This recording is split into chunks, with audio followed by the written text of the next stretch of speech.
162-game Major League Baseball schedule, and it's the Philadelphia Phillies in town for the first of three. The first time and only time the Pirates will play their cross-state rivals here at PNC Park. Greg Brown along with Bob Walk. Bob, the Pirates are in first place. They're the talk of the town. They're the talk of the country. And if you look at the numbers, it's hard not to get really excited about what the prospects are for the second half and beyond. Certainly, when you look at what other teams have gone on to do when they have had those best records, I mean, 10 of them have gone on to win the World Series. We're not talking about finishing 500. We're not talking about making the playoffs. You're talking about actually getting to the World Series and becoming world champions. That's the kind of talk.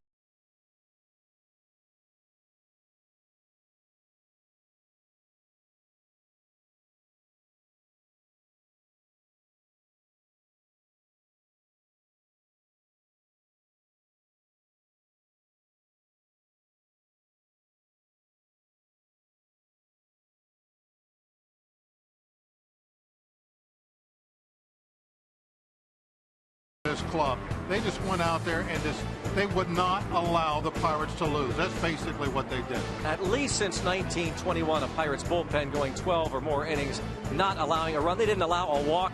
It has been spectacular. It's been a spectacular.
With a huge double.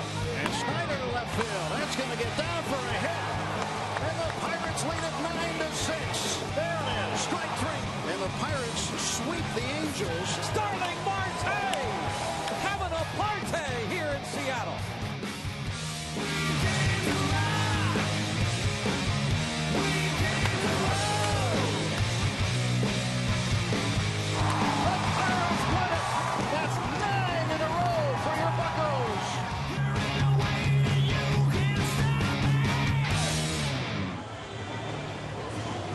9 straight indeed, and Brandon Compton returns. He made his big league debut just a little over 2 weeks ago. In fact, Compton started this streak in Cincinnati.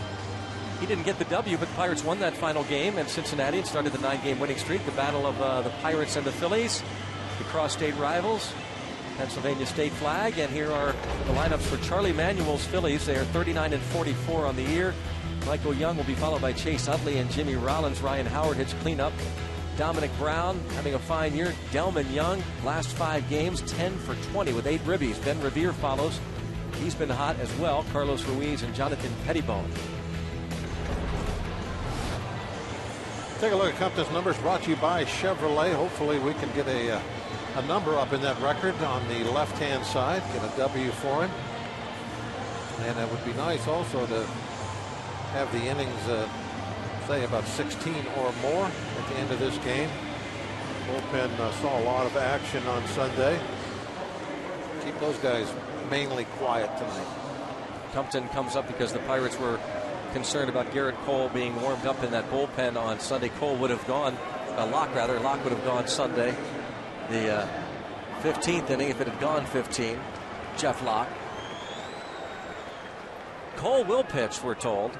Garrett Cole, that is, on Thursday. And there are bullpen reinforcements. Yeah, Jeanmar Gomez goes to the bullpen. Jeff Locke there with A.J. Burnett, Russell Martin, one of the heroes, a walk-off base hit. Bottom of the 14th against the Brewers. Strike one. Brandon Compton's major league debut, June the 15th, here against the Dodgers. A no decision. Mr. Strikeout early on in that game. He even surprised himself, he said. He's not a strikeout pitcher, but he struck out the first 4 Dodgers he faced to start his big league career, and 5 of the first 6 Dodgers batters, and did not give up his first hit until the 4th inning. This ball bounced to the right side. He better get over there. And he will, because, well, at 36, Michael Young doesn't run nearly as well as he used to. Take a look at the rest of the Pirates defense. That was Garrett Jones tossing on to Brandon Compton. Starling Marte, Andrew McCutchen, Travis Snyder in the outfield left to right. Pedro Alvarez at third. Jordy Mercer back as the starting shortstop with Neil Walker and Garrett Jones on the right side of the infield, and Russell Martin catches Brandon Compton. Starling Marte. Good job offensively, and also made some fine defensive catches on Sunday. No surprise. Having a heck of a year. Now Chase Utley. I was asked on the pregame about a player that really is maybe done the most to contribute or surprise, however you want to say it. You could throw Marte in there. He certainly has done an excellent job. 1 ball, 1 strike to count on Utley. He really got off to a hot start, which really helped out early on in the season, and has gotten hot again during this winning streak. My guy was Jeff Locke, though. I don't think you can look past what he has done, what he has meant to this team, and where he came from, being the last guy really to be told that he's on the staff, number 5, and now he's number 1. Hopefully get him to the All-Star game. That would be awesome. 3-1 on Utley.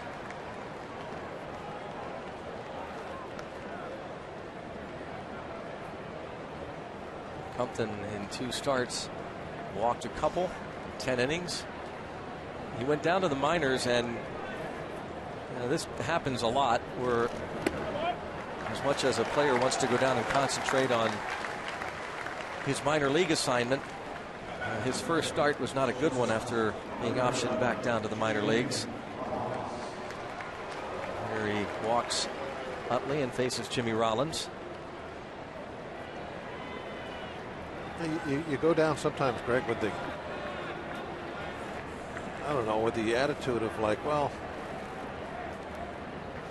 these guys aren't as good as the ones I've been getting out, and I don't know what happens, but it certainly can put you into like a false sense of that everything's going to be fine. Just go out there and throw some pitches, and you know, you're good. Because I was in the big leagues for a couple starts. Yeah, it doesn't matter.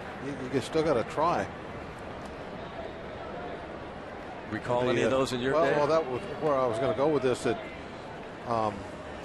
my last year with Atlanta, I got sent down to the minor leagues to start the season, and I was really kind of depressed about that, as you can imagine.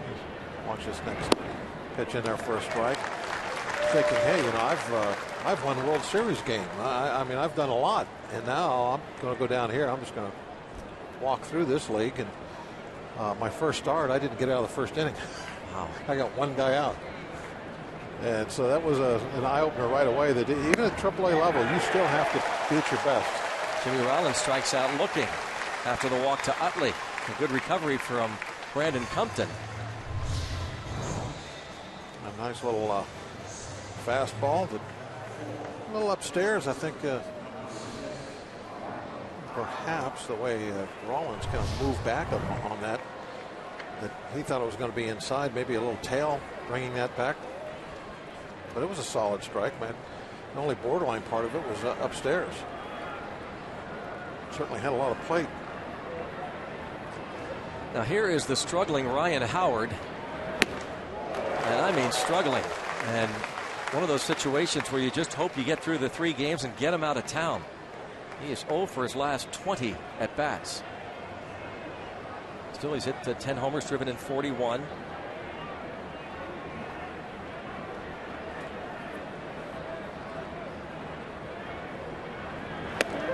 Way inside of that fastball. Ball, 1 strike. Charlie Manuel's Phillies. A lot of people didn't know what to think of this year's Phillies club. But they are 9.5 back in the East. 3rd place behind the Braves. They're 39 and 44. Not missed by a lot. You looked at their roster coming out of spring training. You see a lot of very recognizable names, star-type players. But the stars eventually start to get a little on the old side, and perhaps that's what's happened, both on the offensive and the pitching side of things. Cliff Lee, one of the bright spots of the Phillies this year. 2-2. And a lot of speculation that in the next couple 3 weeks the Phillies will make a determination that they are not in it, and they could dangle Cliff Lee again. Possible trade bait. 2 balls, 2 strikes the count. Oh, Jerry Meals, maybe a bit of a flinch. 3-2. Yep, Jerry Meals, when he was announced as the home plate umpire by public address announcer Tim DeBacco. Should have been a strike right down the middle, knee high. That is Jerry Meals. Paul Emmel at first, Chris Conroy at second, Gary Darling at third, crew chief. Jerry Meals, of course, the home plate umpire in Atlanta 2 years ago, that 19-inning game. And calling Braves players safe at the plate. 3-2 the count remains on Ryan Howard. There was Julio Lugo at the plate. Atlanta. Michael McHenry thought he had applied the tag.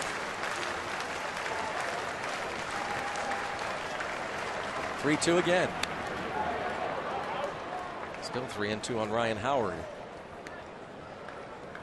I'm talking about getting a little long in the tooth, Bob. You look at the top 4 batters in the lineup. Michael Young is 36. Chase Utley is 34. Jimmy Rollins is 34. Ryan Howard is 33.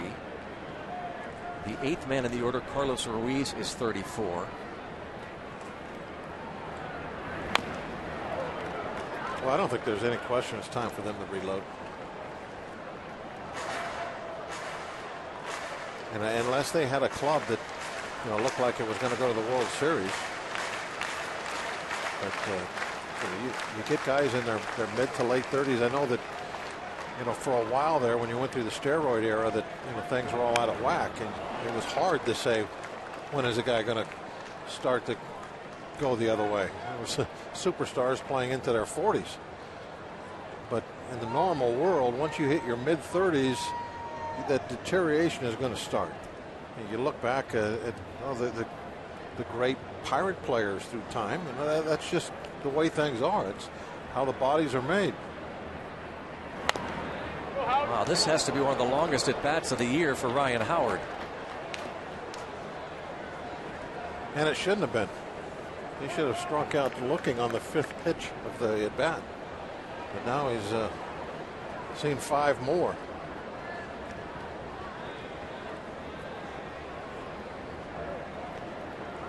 Remains 3-2 on Ryan Howard. With Utley at first, he walked with 1 out.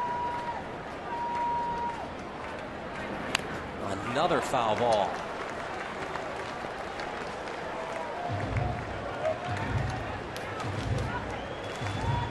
Pitch 3-2 pitch. Utley on the move.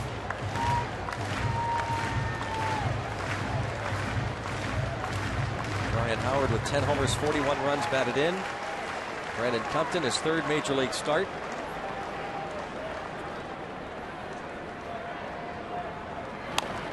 And finally, the at-bat and the inning comes to an end. Well done by Brandon Compton, who had struck out Howard earlier in the at-bat, finally got him to ground out.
Jonathan Pettibone. And here is the starting lineup for the Pirates, brought to you by Toyota. Marte, 13 of his last 18 hits have gone for extra bases. Russell Martin next. And Andrew McCutchen and Garrett Jones. Pedro Alvarez hits 5th. Then it's Neil Walker. Jordy Mercer, Travis Snyder batting 8th in right field. And Brandon Compton on the mound. Pettibone made his major league debut against the Pirates in Philly, April 22nd. Very young, very tall. Has, for the most part, kept that ERA this year down in the 3s. Had a poor ball game in Colorado. It jumped up into the mid-4s. And now he's trying to work it back down again. 1 ball, no strikes on Marte. Seeing eye single.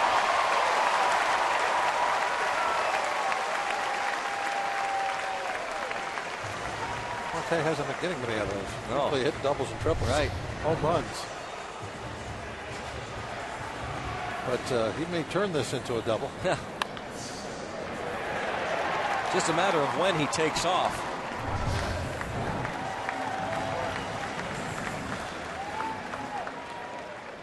Carlos Ruiz has thrown out only 3 of 18 attempting to steal against the Phillies this season.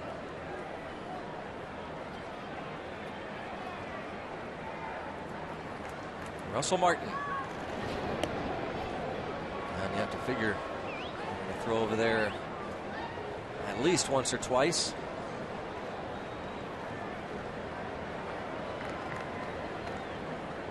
Ten steals against Pettibone. 4 have been caught.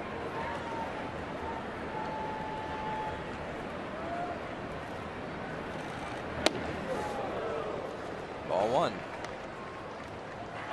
Russell Martin was a pinch hitter in the 14th inning on Sunday. Had most of the day and evening off. Gabby Sanchez scored an impressive infield hit to start that inning, and then a stolen base after Michael McHenry had flied out. Martin brought him home. 1 ball, 1 strike. You really look at the offensive numbers. Russell Martin, 248, 8 homers, 30 RBIs. Not bad, but the total package is what has impressed the Pirates and Pirate fans.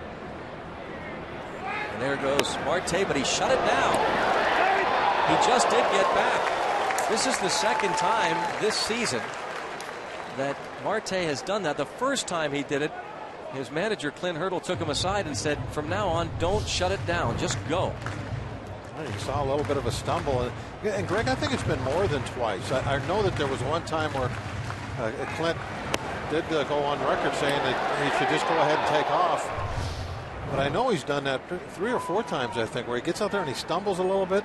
Maybe the second time he's drawn a throw. And that's what I mean. It's the second time he's drawn a throw. That ball fouled off. And, I mean, come to a complete stop and had to scramble to get back. Now, the first time he did it, he was picked off. He was thrown out. But, yeah, he's done it at least 2 or 3 times. Where in fact, I'm going to go, it's been a dozen times, Bob, and where he's got back without a throw. Yep.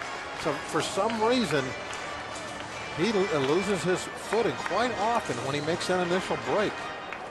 He needs some starting blocks or something down there. Yeah. Longer cleats.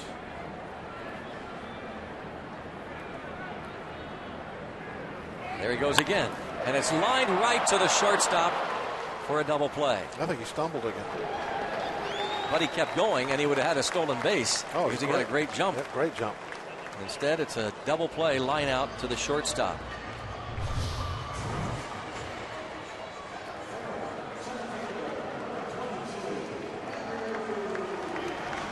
Jimmy Rollins decides to just throw on to first base. I think we're definitely going to steal that one. 2 outs for Andrew McCutchen.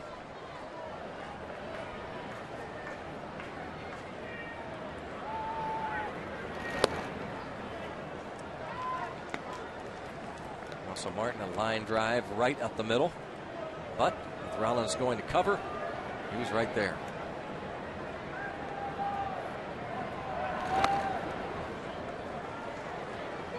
Two 2-0 on Andrew McCutchen. What kind of a July will McCutchen have? Remember last year, his June and Julys were so impressive. 2 balls and 1 strike.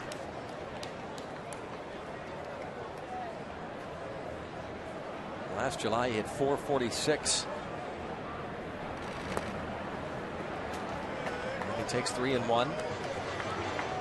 The Pirates won 3 of 4 against the Phillies back in April. That game that Pettibone started his big league debut. It was April the 22nd, the first game of that series. And ball 4.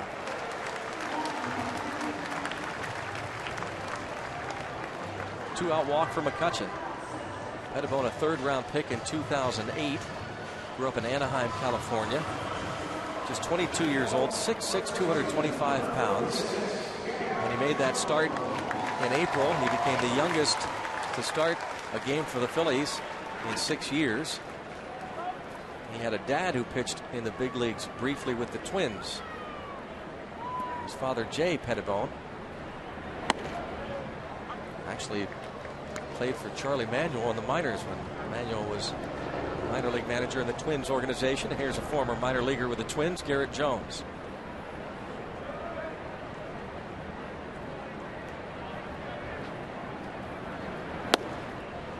One and 1.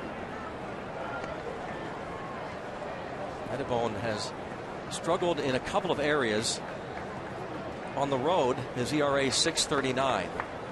In Philadelphia, it's 2.55. So doesn't really make a lot of sense, does it? No, it's a good hitter's yard in Philadelphia, but a better home ERA. Much worse on the road. The lefties are hitting 315 against him. Righties 257. So he'll face 3 straight lefties Jones, Alvarez, and Walker. Ball hit the other way into the seats.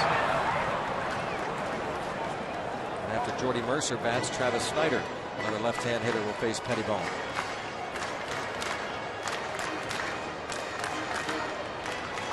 One ball and 2 strikes. Game 1 of 3 with the Phillies. Pirates have won 10 of their last 14 games played here against their cross-state rivals, and they are 24-14 all time at PNC Park against the Phils.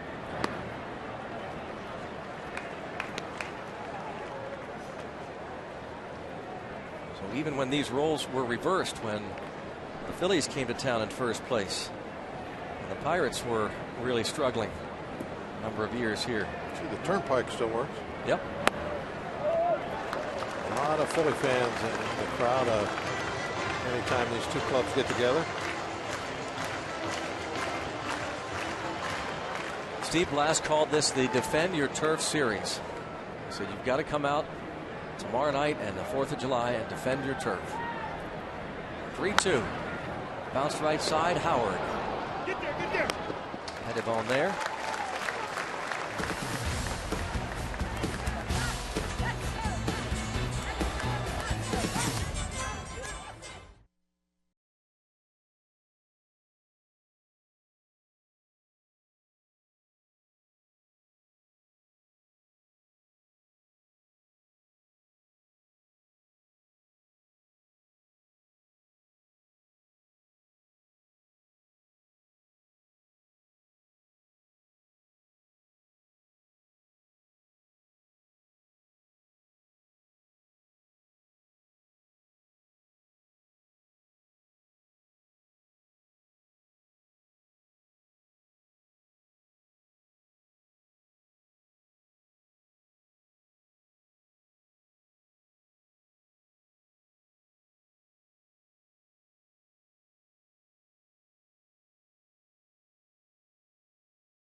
The old the rally cry, the 60 World Series team. Hey, who's been the first half MVP for the Pirates? Text 1, 2, 3, or 4 to 412-412.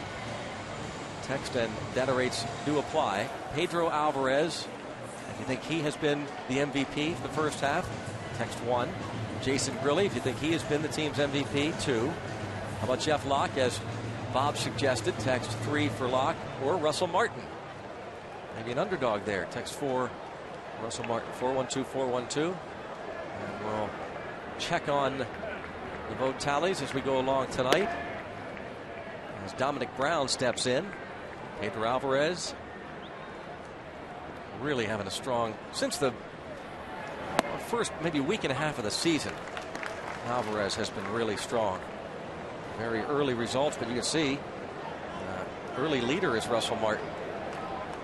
A lot of votes coming from Canada, I suppose.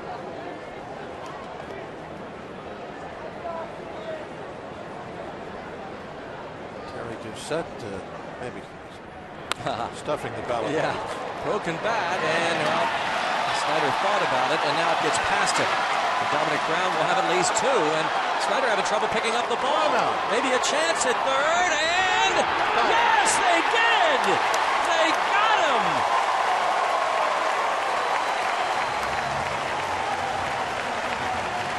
Nice throw by Walker. Travis, way to set that play up. Yeah, just goading him into it. What a play. got in too close on that ball and ended up getting in between Hop, and then he couldn't pick it up. And Walker, a absolute perfect toss. As Alvarez is catching it, he's putting the tag down on his backside. How about that? And you know that throw wasn't the greatest from Snyder either. Downstairs, and Walker turned and threw a strike. So a single E9, 9-4-5. Yeah, nice play by Pedro. I didn't realize till we saw the replay from that angle that the throw was just a little bit offline. A tad on the outfield side. He just brought it right back into the body, didn't he? Oh, just perfect. So, see this play here, the little misplay by Snyder, who thought about coming in to try and make the catch before it hit the ground, and goes past him. Has another little problem picking the ball up, little low throw, but great play on both ends. And also something that helped out. Dominic Brown looked like he was slowing down going into second. Speed. He had kind of taken the double. And then when he saw the ball not be picked up, then he tried to, drop it down and take off again. It didn't work. Well, defense has been a big part of this Pirates surge. And Alvarez is right up there in that zone rating category defensively. His errors are up, but he has as many chances as anybody in the league, and same is true with Neil Walker in terms of fielding percentage. Clint Hurdle said the other day that Neil Walker is exceptionally gifted moving to his right. Talked about Mercer and Barmes being blue collar and very solid at shortstop, and Gabby Sanchez or even Garrett Jones playing strong defense. And toward left center field. And the other thing that they talk about are singles and doubles that are turned into outs because of Marte and McCutchen. All the ground they cover.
Automotive League leaders stat, the National League leaders in home runs.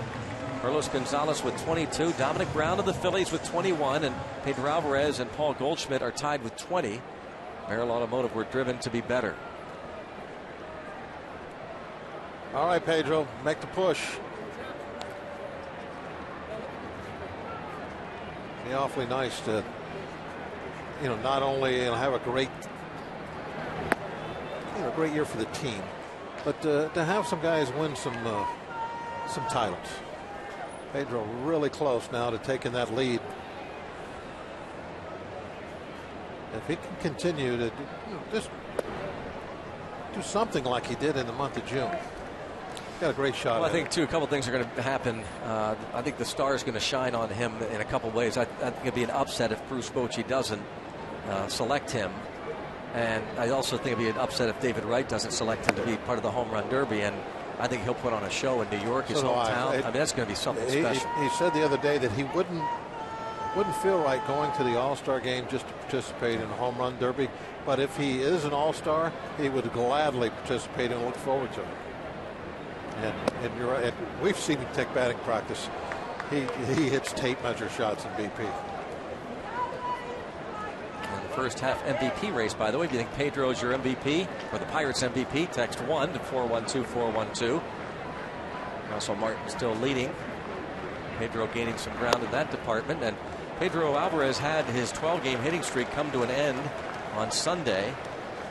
He'll try and start a new one here.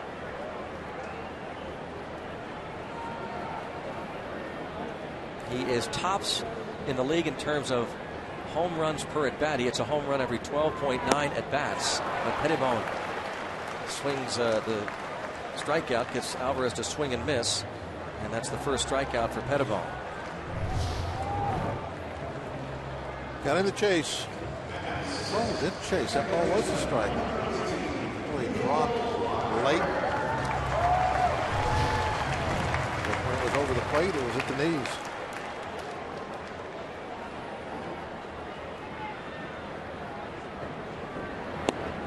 Things that you get with that strike zone that we show you, that tells you where the location of the ball was as it goes over home plate. Obviously not back where the catcher makes the catch.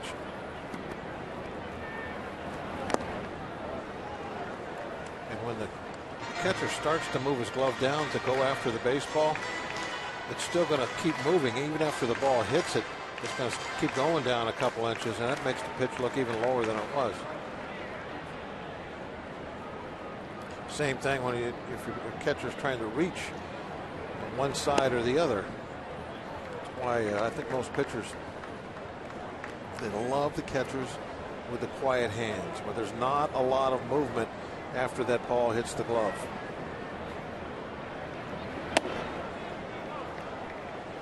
.94 there from Pettibone. 2-2 on Walker. Last 7 games hitting at a .292 clip. He's a .348 lifetime hitter in this month of July. 8 on him. Don't forget you can tweet us.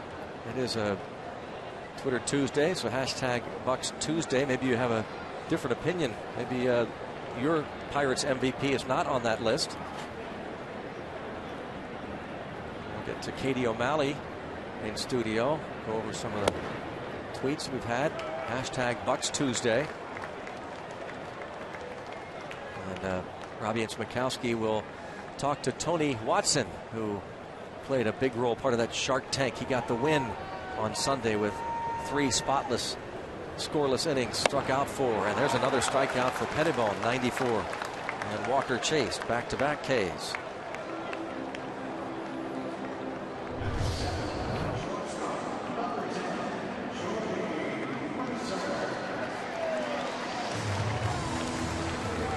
Kept it away. Good fastball, good velocity, good location. 22 years old. And that, I think, is the direction the Phillies probably are going to be looking to go, wouldn't you? Yeah, they need more 20-year-olds. Not actually 2-0, but in their 20s. Yeah. 20-somethings would be the proper way to say that. They got to get younger. And younger in terms of pitching, too, because their team ERA of 4.20 is second worst in the league. One hop shot to Michael Young. Retires Jordy Mercer. The Pirates go down in order through 2 innings at PNC Park. Game 1 of 3. Bucks Phils, 0-0.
At PNC Park on this Twitter Tuesday.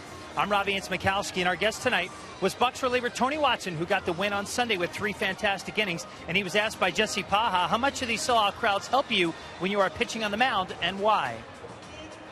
Sellout crowds are great. I mean, anytime you can get that adrenaline going, and then you hear the crowd backing you in a key moment, 2 strikes on a guy, a runner in scoring position, it gets you that little extra nudge that you might need, and you put them away. And we've been having a blast with the crowds, and they're being loud, and it's great. So hopefully we keep it going. They can keep coming out. And how fantastic was it? 5 consecutive sellouts yesterday, just a couple thousand short as we get a put out by Garrett Jones and Greg.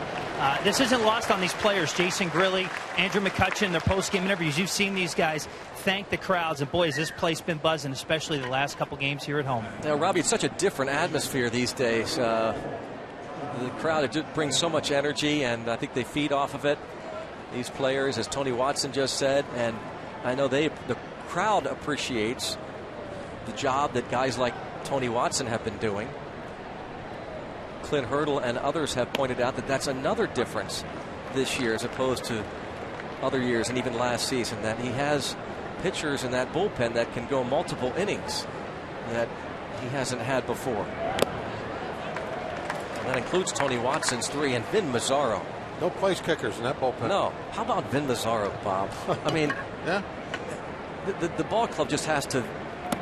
They're talking about feeding off the energy of the crowd. How about feeding off the performance of those pitchers, especially Mazzaro, who pitched 5 hitless innings. 5 relief of Charlie Morton. Perfect innings. No walks, no, nothing.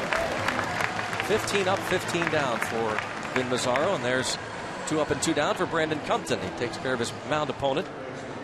And how well, and I hesitate to. Go ahead. In fact, I'm not going to. Oh, you're not going to knock on wood? I'm not even going to trust knocking on wood. Wow. Just never mind. You're not going to say it now? No. I'll say it later on. Just remind me. Like when we get to the 8th inning, say, what were you going to say? By the way, speaking of your jinxes and the like, all right? Yeah. I addressed this with Clint Hurdle on Sunday. You don't believe in jinxes? No, I don't believe in jinxes. I said, okay. How come Dave Joust has been taking that lineup card out every day for the past 9 days, 8 days on Sunday? Mm-hmm. He said, well, if something works, I don't want to disrupt it. Exactly. And I said, well, then how come the team was wearing those black alternate jerseys throughout the whole stretch? He said, again, I don't want to disrupt it. There's no reason to take a chance. But, okay, but Sunday they wore the 70s unis, the early 70s. They had to. And they still won. So there's your jinx. They still won. Even though they didn't wear those black jersey tops on Sunday. Still won the ball game. Well, how did that happen? When Bones hung them up, yeah, they were knocking on wood. Every time they hung one in the locker, they would knock on wood. I knew you'd have an That's answer. what it was, yeah. I mean, there are some precautions you can take.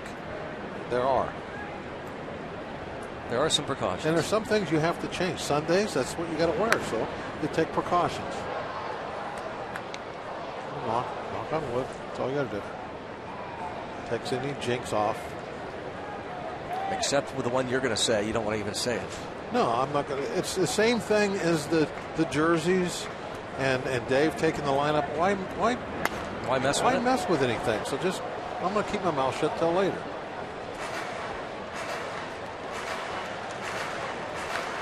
Clint getting a chuckle out of that comment from Bob Walk. Talking to Jeff Bannister, the Pirates bench coach, who writes out that lineup card every day.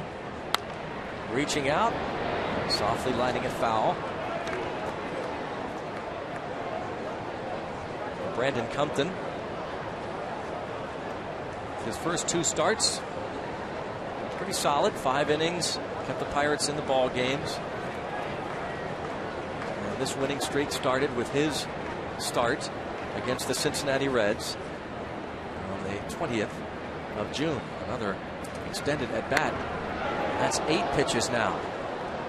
That's one of the things sometimes it can happen if you don't really have a strikeout pitch to wipe somebody out with. Now, you can have some extended at bats.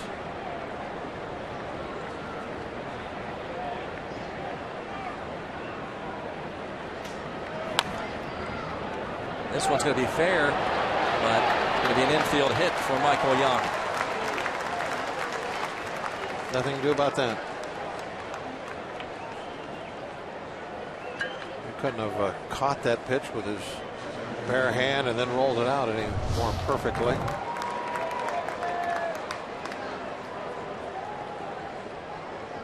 At first, he wasn't even sure. And as he sees it about to take its second hop in the grass, he decides, hey, I got a shot.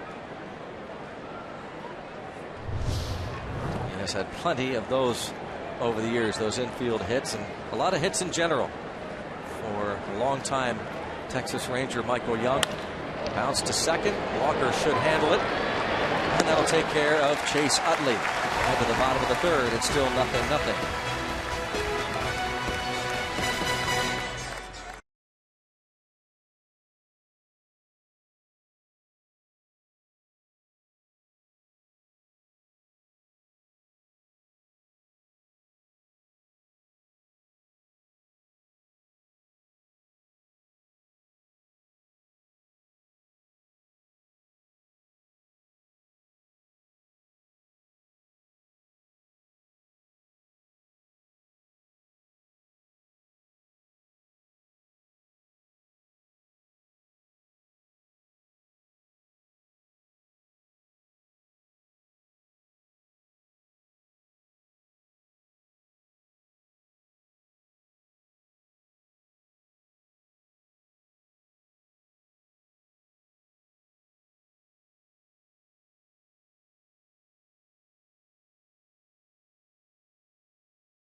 It's not a bad idea. Well, the pitching staff was definitely leading the way as far as reasons for winning. Look at their team numbers, where they rank in the league, and it's pretty impressive. You don't see them up there on top when you're talking about the hitting numbers. They're just kind of all right, middle of the road. But pitching, they're number one, lowest team ERA, 3.11. Tons of strikeouts. I mean, pitching staff has done it all. When you think of all the injuries that they've had to deal with. Fewest hits allowed, fewest runs, third in strikeouts. The one oddity, Bob, is that they still have walked more batters than any pitching staff in the league. And there's another strikeout as Travis Snyder is caught looking. Two ways to make up for that. Don't give up very many hits. And they don't. And strike out people. Yeah, and they do.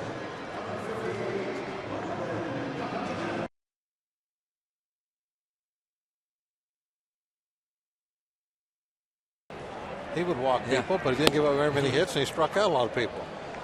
So our whole pitching staff together is like Nolan Ryan. The Nolan Ryan staff. Yeah. It's not the Shark Tank, it's the Nolan Ryan staff. There you go. 0-2 on Compton. So Garrett Cole, it was announced, will pitch Thursday. A matinee game, 4th of July. A.J. Burnett threw in a simulated game today. Jeff Locke will pitch tomorrow. And A.J. Burnett wouldn't put it past him to see him actually pitch for the Pirates sometime next week. If he feels good tomorrow, wouldn't be at all surprised to see him pitch a game next week. Humpton with a fly ball to right. And dropped by Young. And E9, Delman Young. Right from the beginning, it looked like he wasn't sure about that ball. You see him take a couple of steps in, then he goes back and thinks he's got it lined up. Closed his glove too soon, didn't he? Watch the glove start to close, and it hits the little finger. Delman Young never going to win a Gold Glove. He's made his fair share of misplays and errors over the years with the Rays, the Twins, Tigers. Picked up by the Phillies over the winter as a free agent. The Phillies certainly have some positions to address in the future. 0-2 on Marte. He singled in the first.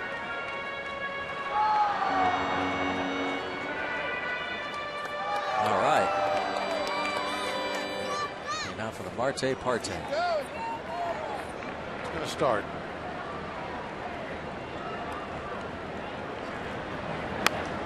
Single in first, just a little. Is that what you're little opener? Is that what you were thinking earlier? That's the statement you didn't want to make? No, that's not mine. Oh, the statement. Ask me in the 8th. In the 8th inning? In the 8th inning. I'll mark it down. I'll tell you what it was.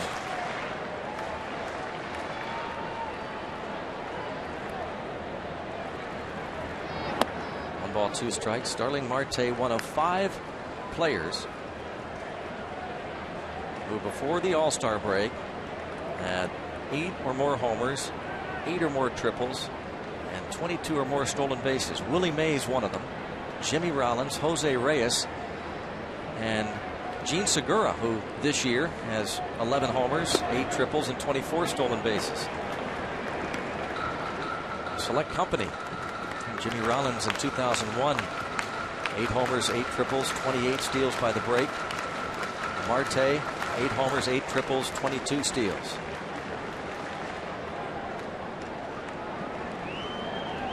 And going back to last season, Starling Marte is the only player since 1921 with at least 13 homers, 14 triples, and 34 steals in his first 123 games. There's that list. 3 All-Star break numbers. Willie Mays the other, 1957.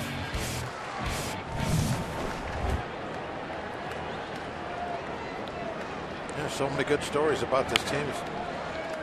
It's tough to figure out a spot to start at.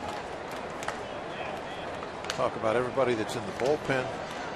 Talk about starting pitchers, regulars, the younger guys, guys that have come over from other organizations.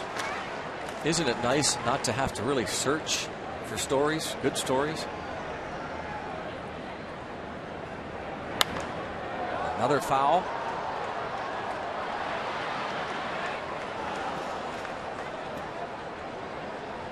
Two and two on Starling Marte. And the pitching staff, the offense, well, it's been just good enough.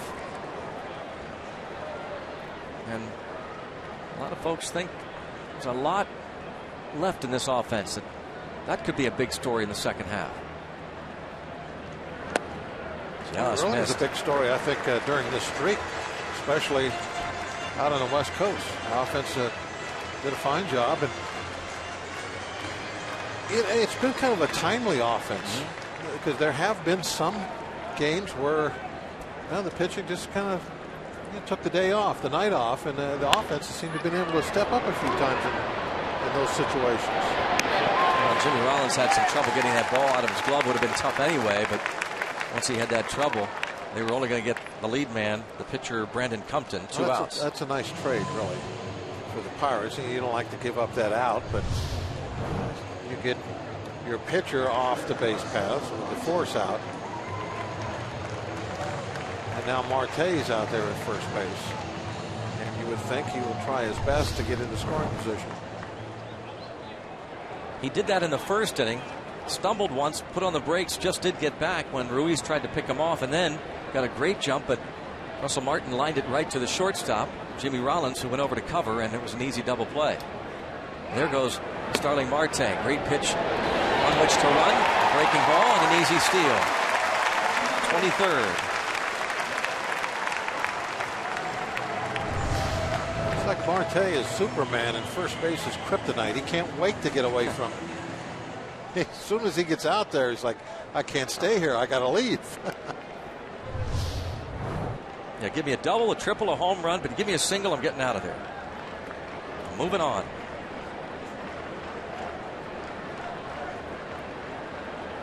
Now, Russell Martin with Marte at second.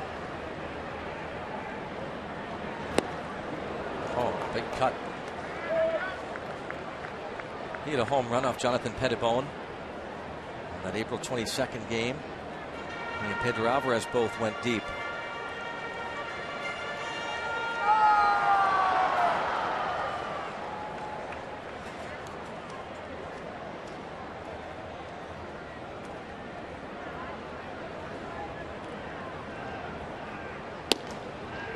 Two and one.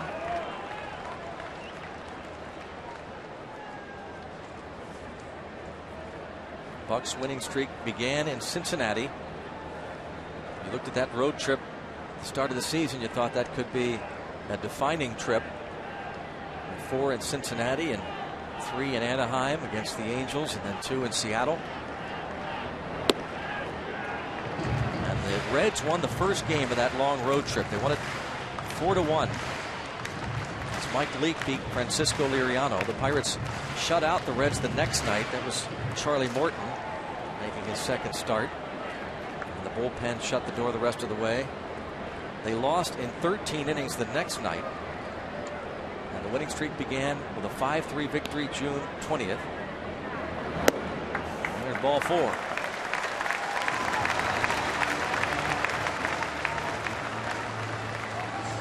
Well, 2 on for Andrew McCutchen.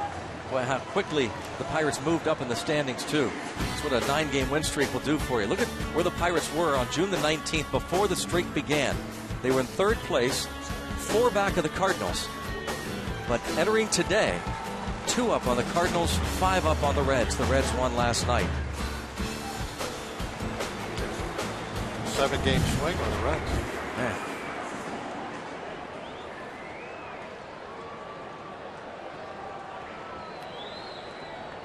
The Reds have lost 7 of their last 10, but again did win last night. Can't take our foot off the accelerator. No. Lesson learned perhaps from last year. Keep the pedal to the metal. Ball 1 on McCutchen. He walked in the first.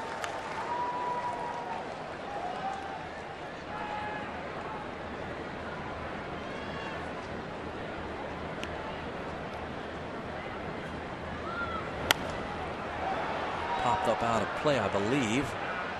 Howard going over to take a look. Several rows back. Those Reds are leading 1-0 over the Giants in game 2 of that series in the 3rd inning, 1-zip.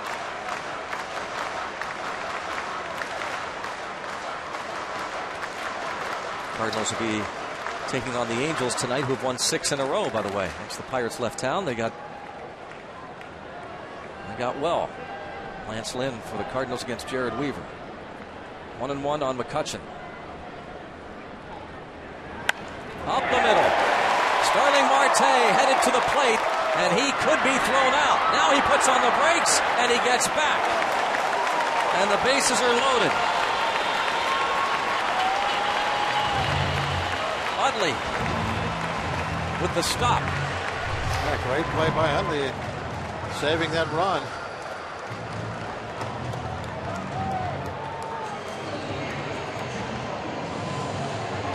Pettibone catches that. I think he's out of the inning. Great stop by Utley. The infield hit for McCutchen.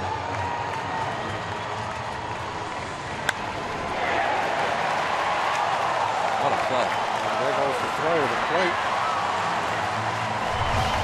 Yeah, you wonder if Pettibone catches it or lets it go completely. Yeah, either way. He's out of the inning. Don't touch it. Either let it go or catch it. That guy, Marte, was going to be out. I agree. Sure is looking that way. Rich Doobie, the pitching coach, a brief trip to the mound. I mean, little things like that, Bob, just that little moment. Could that lead to something bigger here? The fact that Pettibone didn't let the ball go or didn't catch it. Absolutely. We talk about this an awful lot, how a little play in a game means all the difference. When you look back at a game and you say, wow, those 4 runs wouldn't have scored if that one little thing would have happened. That is not uncommon at all in baseball. Ball 1. That's why you don't want to mess around with jinxes, because look, just something small like that. Change. Marte on the force play reached. Martin walked. McCutchen with the infield hit. Great stop by Utley. Time being, keeping it a scoreless game. 1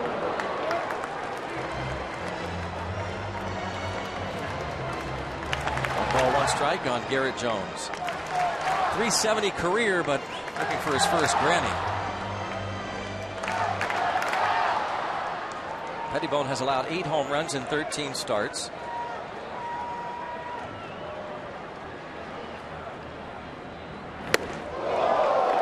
Let's Jones do the limbo. He's trying to work him upstairs with a fastball, I think, with the swing and miss pitch.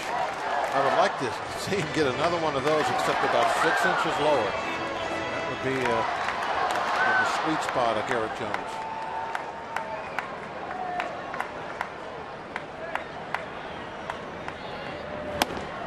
Not there.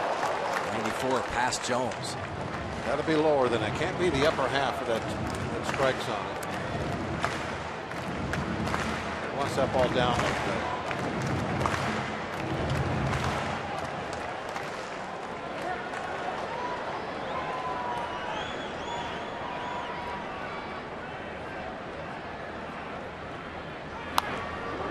Just hangs in there. Starling Marte loves running the bases and it's very aggressive.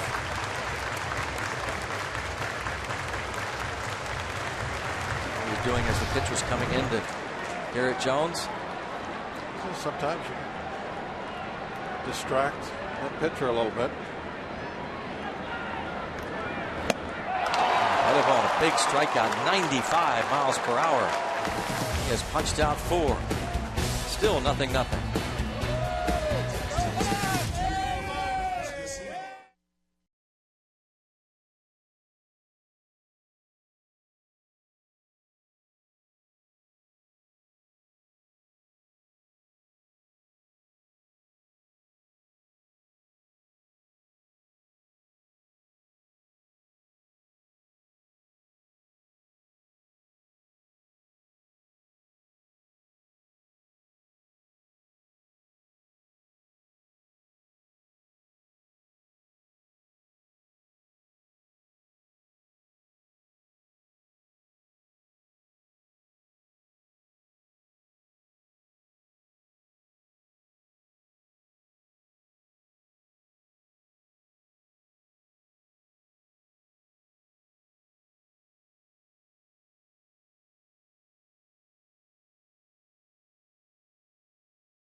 The Whiff, brought to you by Head & Shoulders, now with Old Spice. It was one of those at bats where just couldn't pull the trigger on anything, kept working him inside. Never got the bat off his shoulder. Leave that out at the yard. It wasn't really kind of like a whiff. It didn't really whip. Kind of like just look. And Head & Shoulders will give you that good look.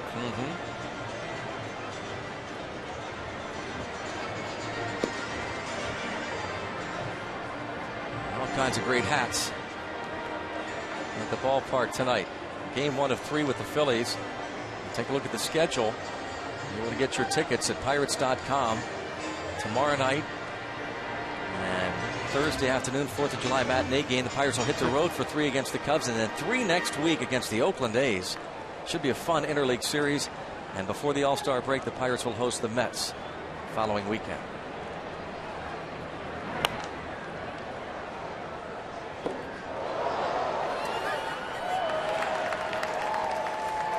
One on Rollins. Howard and Brown to follow. Brandon Compton.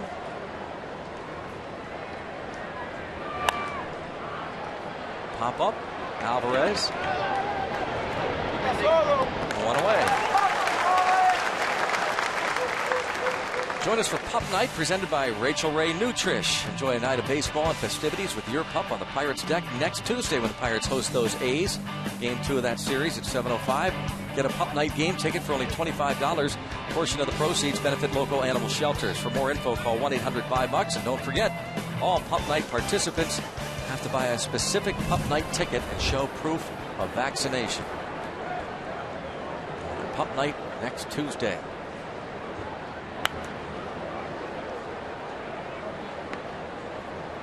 Ryan Howard, long at bat in the first inning. One of the reasons the pitch count for Brandon Compton is up to 51. Which really isn't all that high, 4th inning. Think how more efficient it would be without that. A couple of at-bats where he's had to throw a lot of pitches. But not really all that far. 12 pitch at bat in that first inning. Could have been a 5. Did not get a call.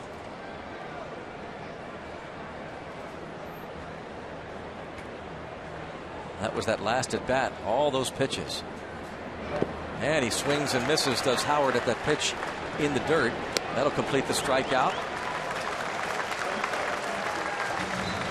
Third K for Brandon Compton.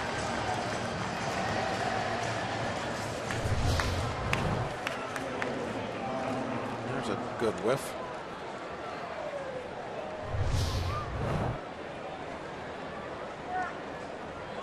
Howard's woes continue. Brandon Compton was a 9th round pick of the Pirates 3 years ago out of Georgia Tech.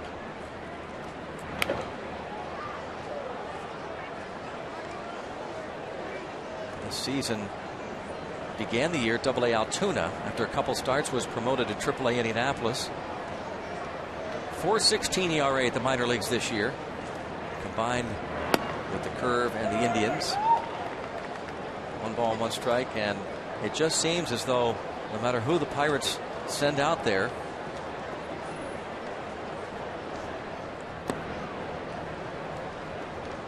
two and 1 the count on Dominic Brown, things seem to work out. And that has worked out so far, certainly, for Brandon Compton. Look what he's done so far tonight. 2 outs into the 4th. Fly ball to center. McCutchen. And Brandon Compton has put up 4 zeros against the Phillies. Nothing game.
We talked about that. I think so. A chance. I do. And I'd be surprised otherwise. Yeah, most definitely. It's something I'm looking forward to. Yep. I think he would be too, as you said, Bob. If he's an all-star. But I understand where he's coming from. You just wouldn't feel right. You're not an all-star, but we invite you to do the home run derby thing. He said, I want to earn my spot there. And I think that Kutch was in it last year. And I also think it's not just going to be the home run derby and the all-star. I think he's got an absolute great shot at leading the National League in home runs this season. He's just 2 back and heating up. What do you think will win it? What number? I'm going to go with the home run derby, you mean? 44. No. Oh, the number that will win it. 40, 44. 46. Yeah, I'll say 43. Okay, well, I got to write that down. Yep. Now, we're going to remember that. I know we always do, Bob. And by the way, time running out to vote for your 2013 All-Stars. You can help send your favorite Pirates like Pedro Alvarez to the All-Star game by voting up to 35 times at Pirates.com. Vote at Pirates.com and vote exclusively at Pirates.com or on your mobile phone. Voting ends this Thursday at 11:59 p.m. Bob.com. I would take that as another warning shot. What are you talking about? Explain. No? We'll explain in the 8th inning. All right. By the way, Pedro Alvarez has moved up in the voting, as has Andrew McCutchen over the past week, making significant gains. Comebacker. 2 up, 2 down for Pettibone. The Walker has struck out and bounced out. Well, it's getting easier and easier, I think, for the Pirates to get those votes because of the national exposure with the team record being so good. But that's got to help. Got to go hand in hand.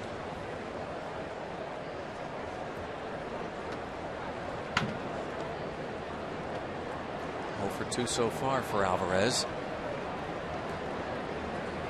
Just 2 hits for the Pirates, 2 hits for the Phillies.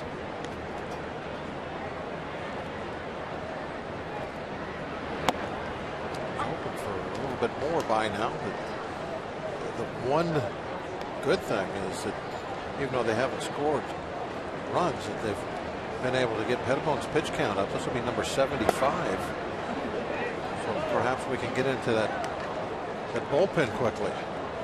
I heard you talking before the game about you thought one of the keys for the Pirates was to get into that bullpen because it has really struggled. Utley moving quickly to his left, throwing out Mercer. 1, 2, 3 go the box. 0-0 through 4.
Charities, partnered up to help build Indiana County's first Miracle League baseball field. Pirates Charities contributing $150,000 to help defray the construction costs. What a very nice thing for kids with special needs and adults to be able to play the wonderful game of baseball. Greg Brown was a part of that. And also, you can help with Pirates Charities next Tuesday with the Pirates Charities auction broadcast here on Root Sports. The pregame show will start at 6 as opposed to the normal 6:30 start time. So make sure you tune in. You can have a bid on one of the many items we're going to have up for sale during the auction, with all the proceeds going to Pirates Charities. And a wonderful thing. And Greg, today you were there. A wonderful day in Indiana County. Yeah, Robbie, it was. It always is. It's a cause that Bob Nutting, the Pirates chairman and chairman of Pirates Charities, has taken to heart. It's a labor of love. And Bob, I know you've been there, and when they built those fields, those kids that were told their whole lives they could not play the game of baseball finally are able to play thanks to those Miracle League fields. And there's a nice play by Neil Walker. Yeah, there won't be too many dry eyes at those events. It's amazing to see the smiles on those kids when they finally get to go out on that ball field and take part in the game of baseball themselves. Frank Coonley, the team president, was there. Patty Patis, Brian Marecki, Jackie Hunter from the Pirates. A lot of smiles indeed. Pirates have been involved with a lot of those Miracle League field openings. Cranberry, Murraysville, Altoona, Wheeling, West Virginia, Bradenton, Florida. Pirates have been a part of it all. Thanks to Mike Sherry, whose dream was realized, and his mom today, Nancy Sherry Helsel, at that event. She has kind of spearheaded the Miracle League field of Indiana County. And Revere bounces this to the shortstop, Mercer. Nice play and 2 quick outs.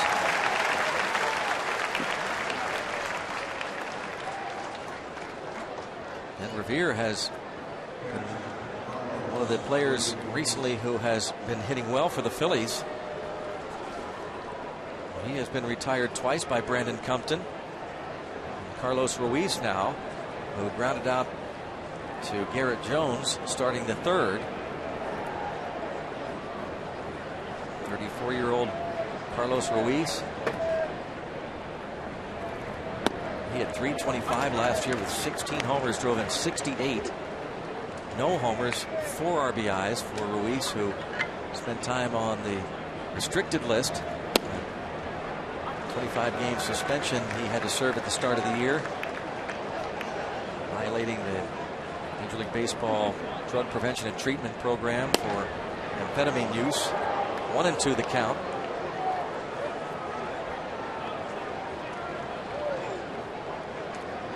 Brandon Compton.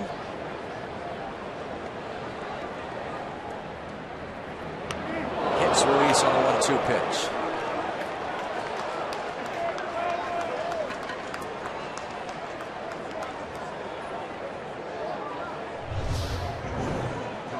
Trying to come inside with that fastball, just ran in. Ruiz didn't move much.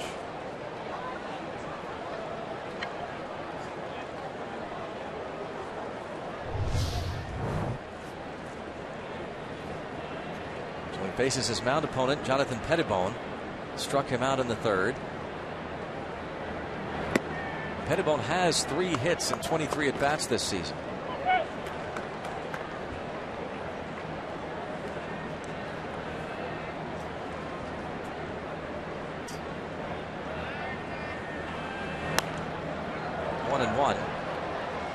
Josh Harrison was sent down today, back to the minor leagues to make room for Compton,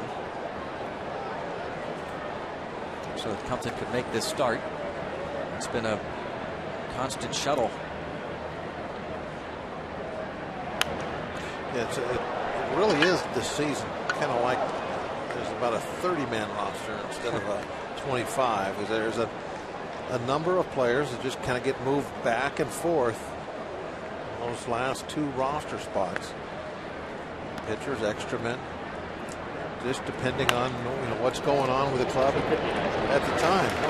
Nice quick inning. How about 5 scoreless for Brandon Compton? After 4.5, it remains a 0-0 ball game.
Ball on Root Sports is brought to you by Toyota.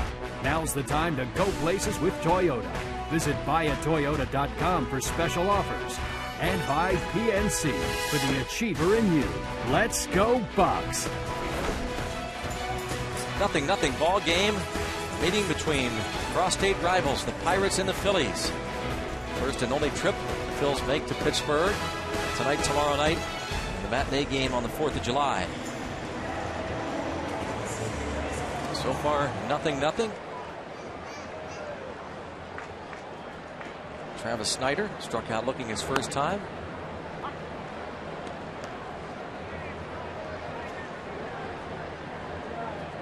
Five strikeouts for Pettibone.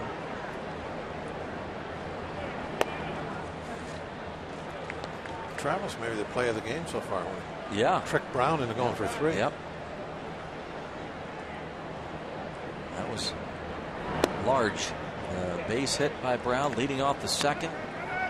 The error by Travis Snider, but then recovering and throwing to Walker, who threw a strike to Alvarez. A leadoff hitter being at second base is huge.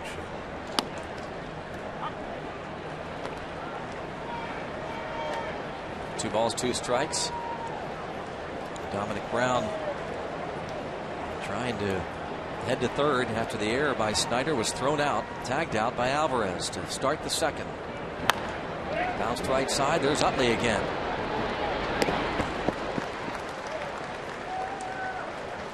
Pirates and GovX pleased to offer a ticket discount to all active duty, reserve, veteran, and retired service members and their families. Military members will get up to $10 off select game tickets to any Sunday through Friday game this season. Get tickets at pirates.com/military or go to the PNC Park ticket windows.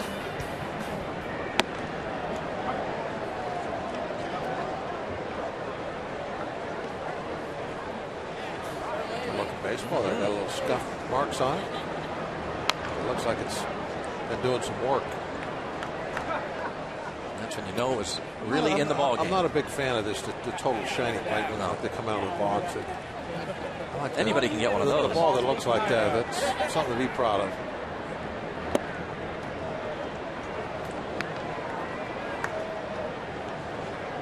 Compton reached on a Delman Young error. His first time, he is 0 for 5 at the plate, over 6 at the plate at the major league level, and that's 6 strikeouts for Pettibone. Neither offense getting anything going here against Pettibone or Compton. It feels like Sunday's game, doesn't it? Yeah.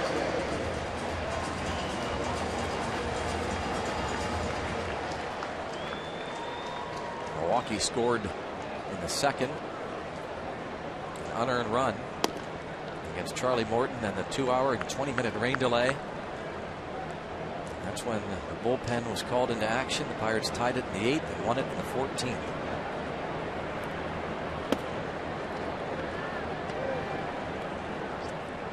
Marte scored the tying run. 1-out single in the 8th inning. McCutchen brought him home. Bounced to third. And a 1-2-3 inning. Second straight for Pettibone. These rookies are throwing up zeros.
Steve Blass, yeah, see some similarities there.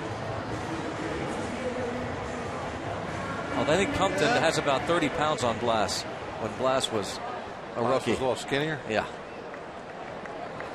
And you can see facially. Yeah. We'll have a little early looks at Blass.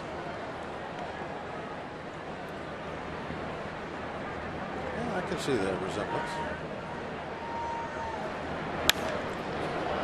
Toward the right field line, just foul off the bat of Michael Young. Thank you. We didn't need that leading off the inning.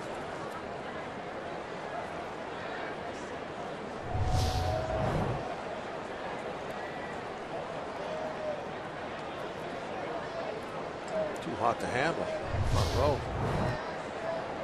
Michael Young was the most valuable player of the All-Star game played here in 2006, a 7-time All-Star. Headed up the middle, and another hit for Michael Young, his second. Still going at 36, and back in 2006, Trevor Hoffman, a 2-1 National League lead in the 9th inning. Hoffman trying to save it, but the triple by Michael Young scores 2, and the American League takes the lead. They win the ball game, and Michael Young, MVP of that All-Star game.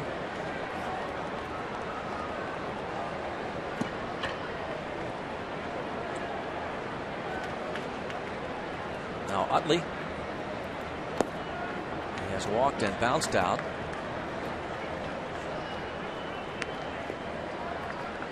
This is the third time through the lineup for these Phillies against Compton.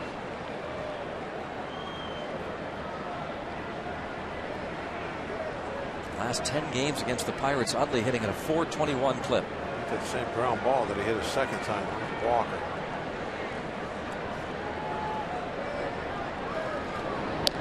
He hit that ball, I think it was the first pitch that he saw that at bat. And I believe Russell Martin, Compton, they were both thinking about it, so they threw tried to throw that borderline breaking ball, but he ended up bouncing, just in case he was first pitch swinging again. Grounded left side. Nice play by Mercer. Oh, what a nice play by Jordy Mercer to Neil Walker. Oh, what a great look we had there, too. You could see the ball was outside, pretty much right where Russell Martin was sitting.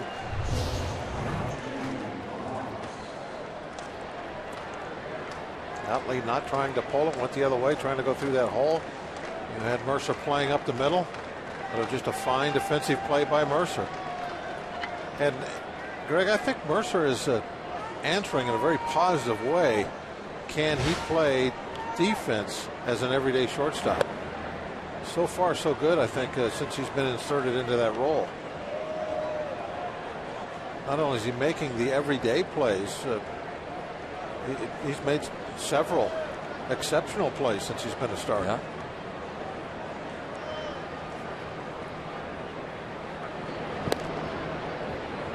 Utley has 6 steals and 8 tries. When they traded for McDonald,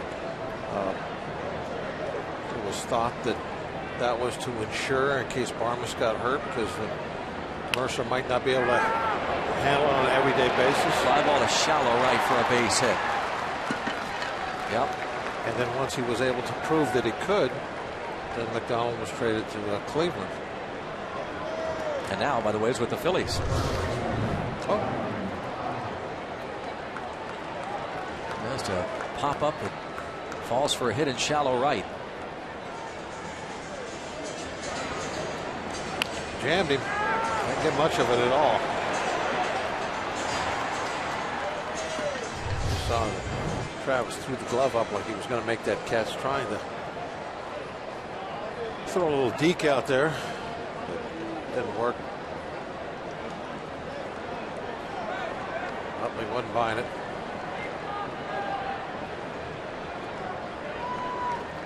Here's Ryan Howard. He's grounded out and struck out. Hits one to the gap in left center field. And this will score a run.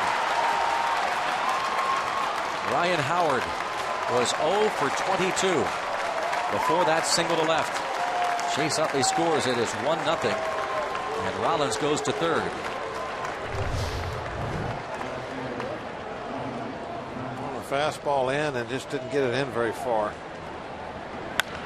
Right down the middle. Nice job by Kutch cutting it off and making a very good decision about throwing the ball to second base, not third. So with one out, the double play is still in order.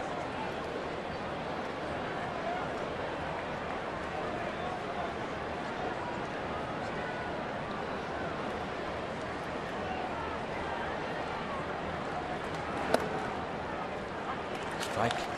Dominic Brown. Bullpen action for the Pirates. Ryan Morris, Justin Wilson.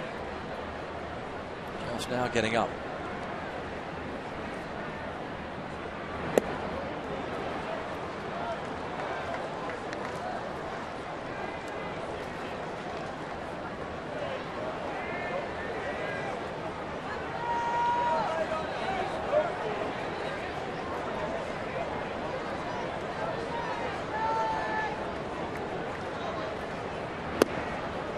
Two and one. Dominic Brown. Hit a ball to the warning track in center his last time up. 6'5", 205 pounds. Just coming into his own, it would appear. Now it is 3-1.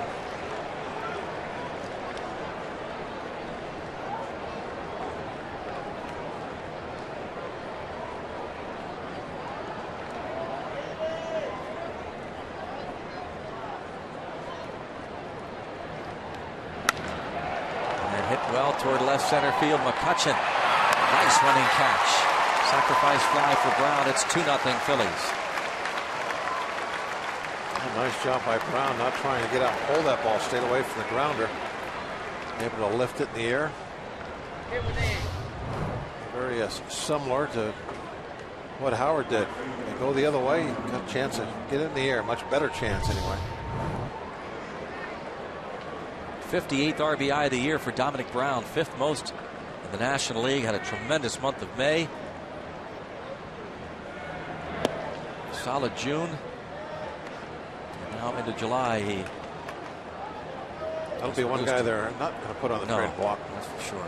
Somebody that you probably could have gotten a year or two ago, by the way. Yeah, he was falling out of favor. Second round pick in 2006, but highly touted, and it didn't come on the scene quite like they expected, but it's giving them that run production now. Ball hit well toward left center field. That's extra bases. They're going to have to hurry to get that ball in, or Ryan Howard will score. They're going to wave him home, and the throw toward the plate is strong, but not going to get him. And heading to third is Delman Young. It's 3-0 Phillies. Started to wear out that deep gap. So one of the good things about this ballpark is it got that big left field, so a lot of balls that could be home runs aren't, but at the same time, if you can get one into that corner, it's a lot easier to score somebody from first, even somebody that's not all that fast. That's going to be it for Brandon Compton. That third time through the lineup, we pointed that out because his first time out the big league level, starting to see some better swings against Compton, and now the Phillies going to take it to him here in the 6th. Bullpen coming on. Pirates trailing by 3.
A mentor to young lefties such as Justin Wilson. I would say we all mentor each other. I mean, Willie and I have come up through the system, so we know each other. No mechanics, no pitch selection, stuff like that. We played together for a few years now, as well as a couple other guys down there in the bullpen. So, you know, if anything, we help each other out. All of us are helping each other out down there, and it's what makes us click down there, and it's probably what makes us good. Yeah, and you know, Greg, you know these guys have a very good relationship together, Wilson and Watson, and the rest of the Shark Tank. And here's Wilson into the ballgame. Good timing there, Robbie, as Wilson pitched a scoreless inning on Sunday. He pitched the 8th, and it was Tony Watson who pitched the final 3 innings and got the win. Clint Hurdle had to really empty the Shark Tank on Sunday. Ryan Reed was not available because he pitched 3 innings and got the save on Friday, but everybody else was in the ball game. Garrett Cole would have been used in the 15th. Ben Revere at the plate. Broken bat, bouncer to second. Walker hustling in. Revere can fly, and Walker gets him. Well, the Phillies strike for 3 in the 6th.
Sports is brought to you by Barrel Automotive.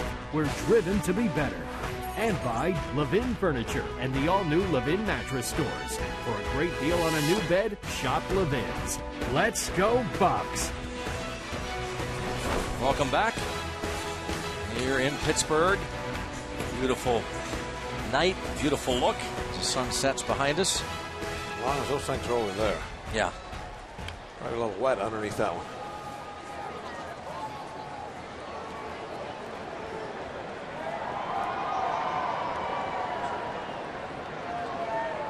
And we got our work cut out for us. Got to get after them now. Starting with Russell Martin. Yeah, sometimes it's what it's taken this year is give the offense a little target to shoot for. He's pumped in there next to Justin Wilson. Threw up 5 zeros, but Greg, you pointed out the third time through the lineup was not good.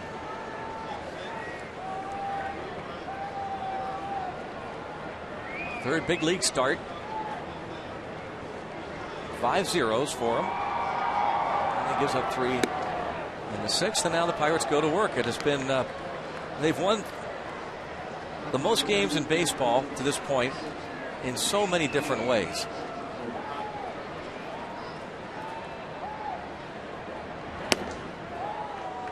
But probably, Bob, you'd have to say the majority of the games they've won, or so it seems. We checked it out, but they do get that pitch count up and get to that bullpen. When it's been a competition between both bullpens, we know who comes out on top most of the time. And there's been a lot of comeback wins, and that's why I say it's almost like our offense needs a target to shoot for sometimes. Something to go for. They don't like 0-0 games. No. Save big when you use your Giant Eagle Advantage card this season. Save up to $10 off tickets every Sunday home game when you show your Giant Eagle Advantage card at the PNC Park ticket windows, or go to pirates.com/advantage card. Of course, Sundays are kids' days at the ballpark. You can bring your family to the ball game on a Giant Eagle Advantage card discount Sunday. Check it out on pirates.com. The upcoming schedule of home games. 2 more with these Phillies. The next Giant Eagle Advantage card Sunday is the final game before the All-Star break, July the 14th against the Mets. Ball 1. Phillies bullpen is up and going, so this could be an inning we make a move. I want to send along a happy 92nd birthday wish, an early wish. She'll turn 92 tomorrow. Jenny Perovica from Winburn, PA. longtime fan, never misses a game. Happy birthday to Jenny. There is Rich Doobie, pitching coach, as the bullpen starts to crank it up. Justin DeFreitas, Jake Diekman. A couple other birthday wishes. Caden Long turned 3 yesterday. Kennedy Long will turn 1 in 10 days. That from Terry and Reagan Long. 2 very young Bucco fans, and Long Bucco fans are lined up. It's got to be Manny's Barbecue, huh? No, oh, that's for the Rita's Ice. Good night for that. Very popular. Rita's Ice has been popular in Philly for a long time, and it had to hear at the ballpark, and it's gotten a lot of attention. That one out in Wexford is, if you want to make the granddaughters happy, that's where you take them. 1-1 on McCutchen. He's walked and reached on an infield hit. Utley made a big save on that third inning single. And Starling Marte was held up.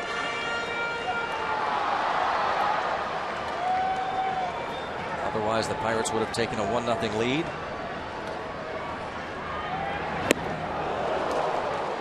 2-2. McCutchen trying to get 2 of those runs back with that swing.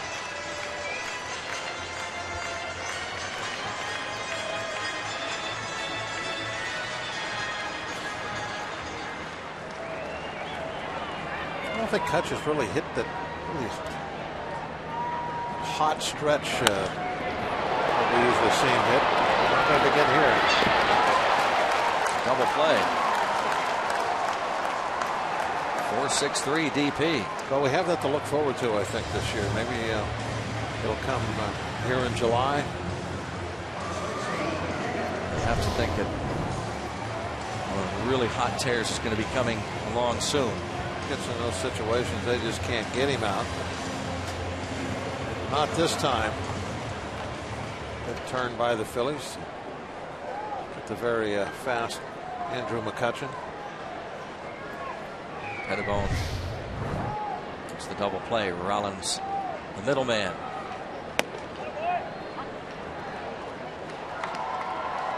Pettibone got a big strikeout of Garrett Jones in that third inning.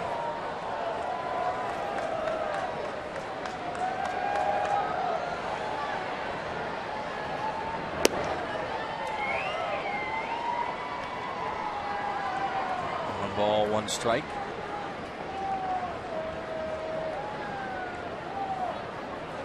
Now 5 2/3 into the game. He's over 100 pitches.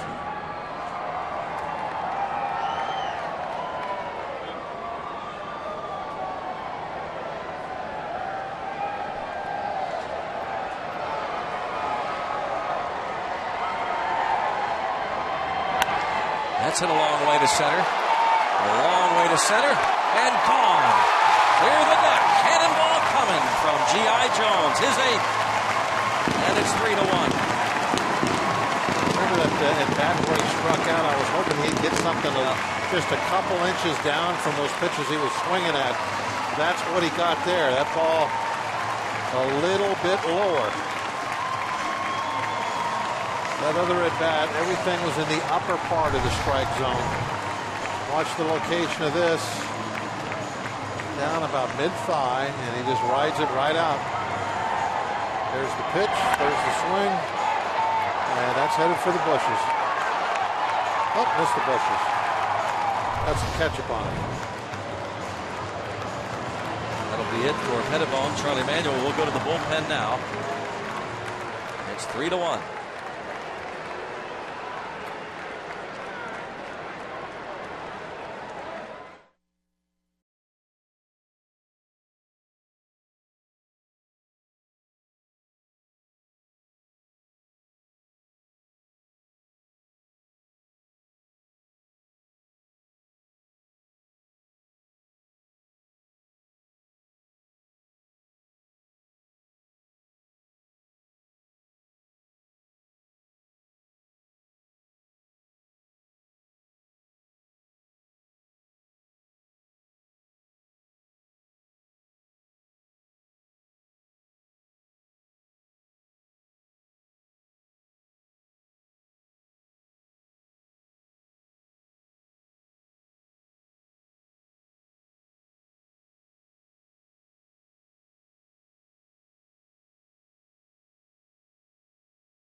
first game against the Philadelphia Flyers. After taking a high stick to the face, Crosby returns to the game undeterred and leads the Pens to an overtime victory.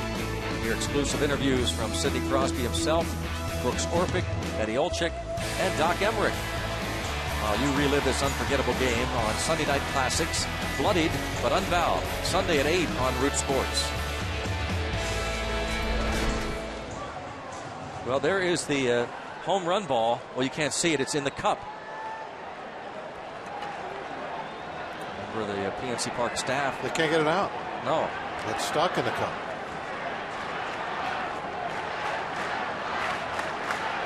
They're waiting for the ball extraction crew to show up. Got actually a special device and a special crew that will extract the baseballs from the cups when they land in the souvenir cups and get stuck. It's kind of like a bearing puller. It goes in there and you turn the screw and it comes right out.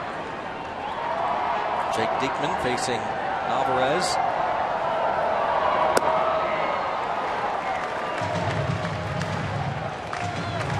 Diekman's 9th appearance. Alvarez tonight 0 for 2 against Pettibone, coming to strikeouts.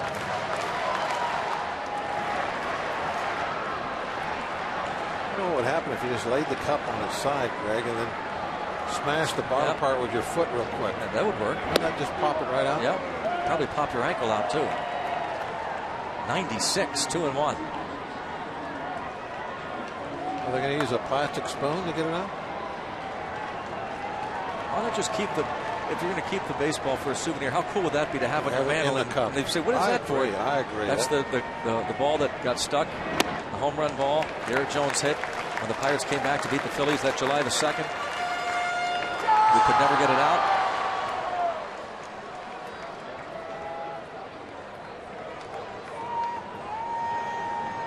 Three and 1 on Alvarez.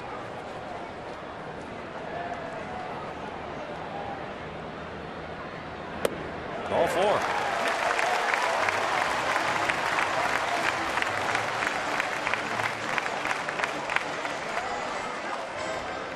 Diekman, who pitched in 32 games last year, walks the first man he faces. Now Neil Walker will turn around and bat for the right side.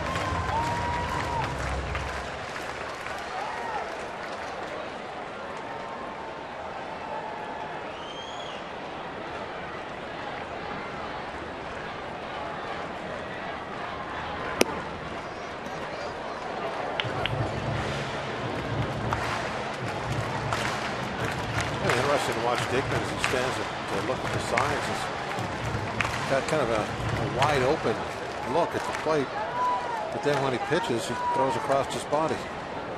His right foot is on the open side. Pop up, foul territory. Ryan Howard. Oh, great diving effort from Howard. The foul ball.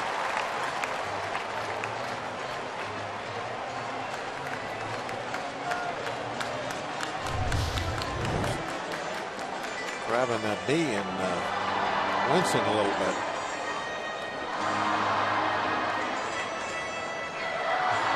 Howard probably still not fully recovered from that torn Achilles.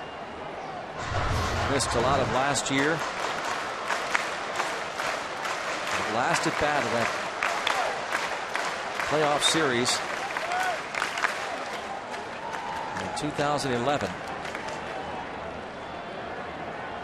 There's an open stance, and then when he puts the foot down to throw, it's pointing over toward the Philly dugout.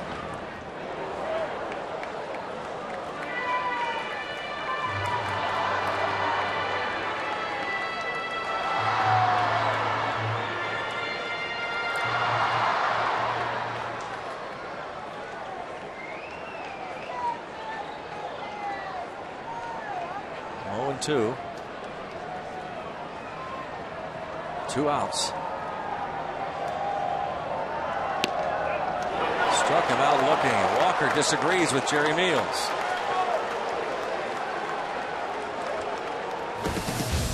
Bucks get 1. It's 3-1.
subscribers from the Parkersburg area. Thanks for watching and rooting for your Pittsburgh Pirates. All of us here at Root Sports and the Pirates appreciate your support. Let's go Bucks. Bucks down 3-1 now onto the 7th inning at PNC Park. Starters are out of there. Brandon Compton, 5 2/3, 3 runs. Jonathan Pettibone, 5 2/3, 3 hits, 1 run. And Justin Wilson got Ben Revere to end the 6th. Carlos Ruiz leads off.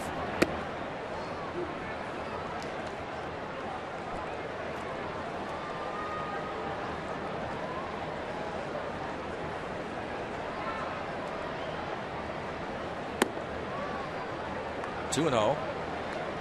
Ruiz has grounded out, has been hit by a pitch. Last 8 games against the Pirates, .560 batting average for Ruiz against the Bucks.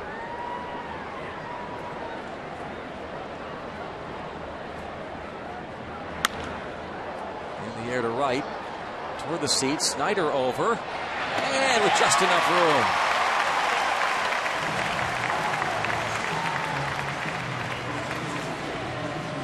Ruiz retired. One quick look. I had it measured. He knew exactly where to stop without looking again. He looked down about 2 steps from the edge of the grass, and his eyes, immediately had it measured about how far he had to go. He didn't touch anything, but he came to a stop right at the edge of the fence. That's knowing your own ballpark. Yeah. Kevin Franzen batting for the pitcher Jake Diekman. And a pop-up on the infield. Alvarez.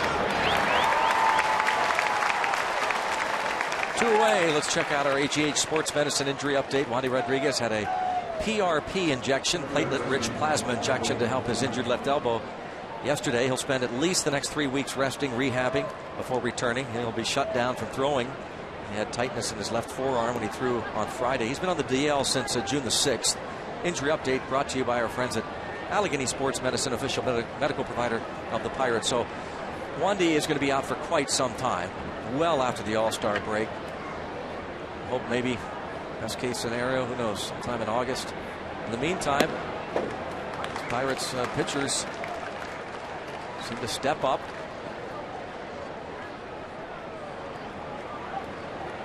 But when he does come back, he could play a big role. He certainly could. It's something you almost think of like, well, for the last couple months of the season, the Pirates are going to pick up a pretty good left-handed starting pitcher. You can look at it that way. Mm-hmm. And in reality, too, that guys have stepped up. Yeah. Guys like Cole, for instance. He has come up and done a great job in that rotation, taking the place of a couple of guys that are injured. Wandy won't be back for a while, but it looks like AJ is going to come back a little sooner than that. Garrett Cole will pitch Thursday.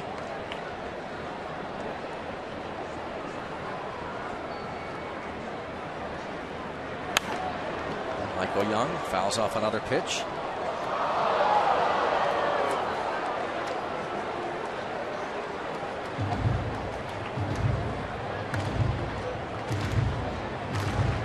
Beautiful ballpark, and especially pretty when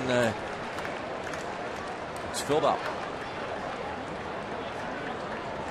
And Justin Wilson strikes out. Michael Young for Justin Wilson. It's 4 up and 4 down, and we keep it right here for another great rendition of "Take Me Out to the Ball Game" here at PNC Park. The Pirates and the Phillies playing Game 1 of their 3-game series.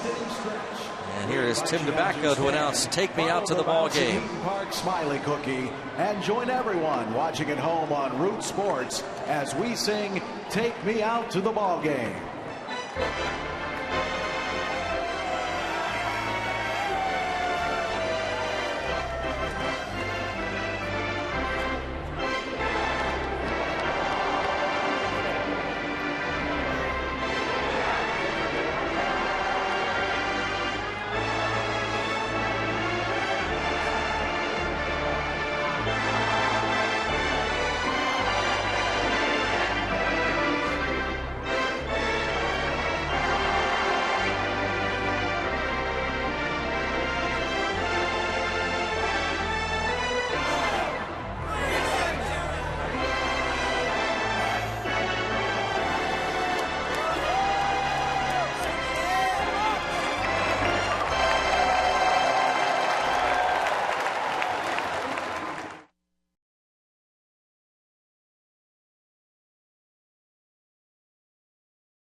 spectacular shots from the AGH cam once again.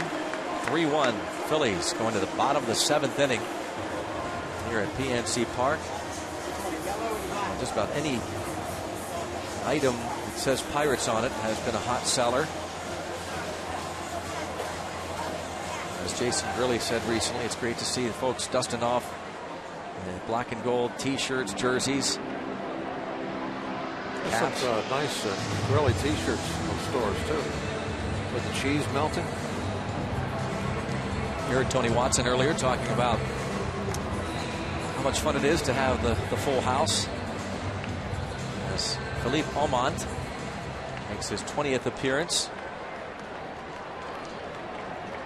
A Quebec native in his 2nd year with the Phillies.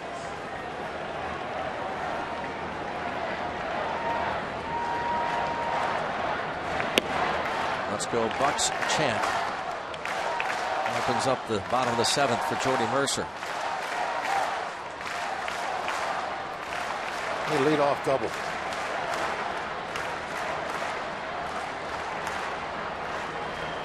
Giving him left center.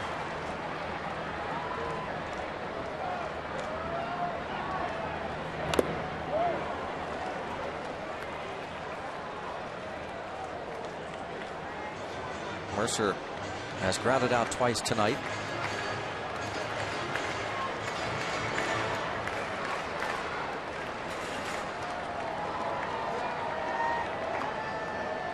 She looked like she was looking for a leadoff double too. She did. I think could read her lips. She said, "Please lead off double, Jordy."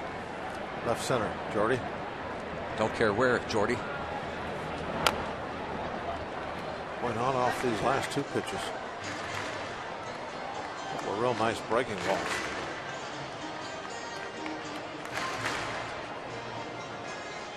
Oh, 2 the count on Mercer.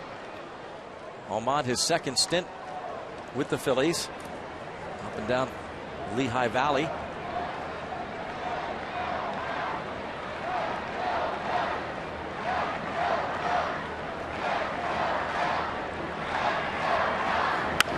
Line drive left field. Get out.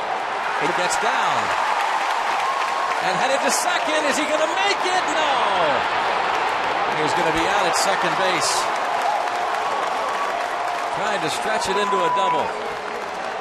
Yeah, she's happy anyway.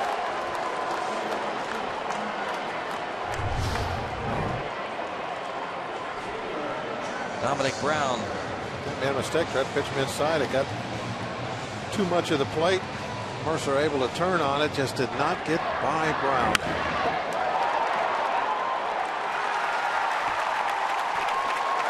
A fine job with that spin and put a perfect one-hop throw. That throw is just offline, just a couple feet either direction. Mercer's in there. Great throw. That's right. From Dominic Brown, who was thrown out himself trying to stretch a single error into 3 bases. Leading off the 2nd. He had a base hit. The ball got past Travis Snyder, and then he was thrown out at 3rd. So leading off the bottom of the 7th, Dominic Brown throws out Jordy Mercer.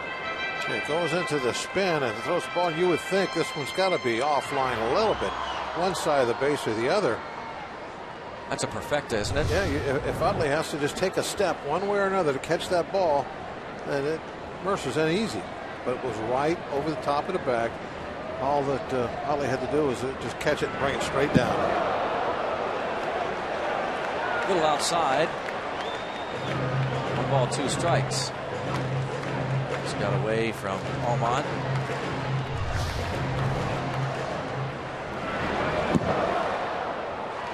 That almost to Hudson Bay.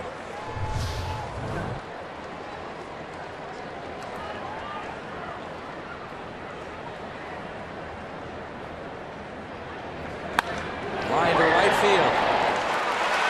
Travis Snyder. He's going to hold up this time. And look at this bullet from Delvin Young from the right field wall. Good decision by Snyder. Oh, you know, again, I think maybe he knows that outfield. He knows the wall. And I think right about now, as he's going down the first base line, right about there, he's thinking, wow, if he gets a good bounce, I'm a dead duck. I know that because that's how I play it. And that was an excellent bounce right back to Young, and a perfect throw again. Right on the bag. Well, good news is 2 line drives to start the inning. A single and then Mercer thrown out. Snyder a single, and now Gabby Sanchez pinch hitting for Justin Wilson.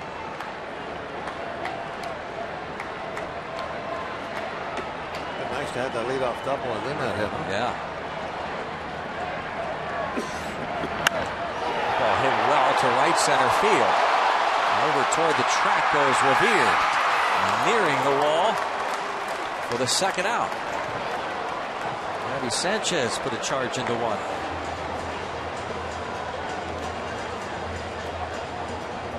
Well, the Pirate hitters are getting the head of the bat to the baseball, wouldn't you say? At the 2 line drives, and then this one almost had enough to get over the fence. Almond now faces Starling Marte, but Carlos Ruiz wants to talk to him first. I can understand why. Saying, hey, we got to do a little something different here. That's not working.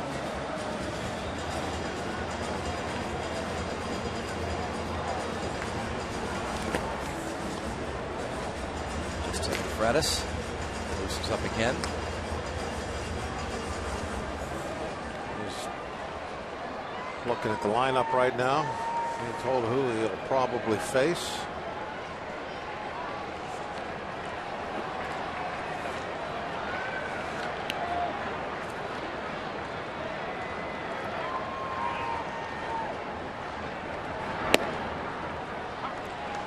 We understand that Homer Bailey is pitching a no-hitter through 6 innings. Brian Morris loosens in the Pirates bullpen. No-hitter from Homer Bailey against the Giants in Cincinnati. They lead 1-0. Marte 1 for 3. 2 strikes on him now. 3-0 now. Red scored twice more in the 6th. Tim Lincecum started for the Giants.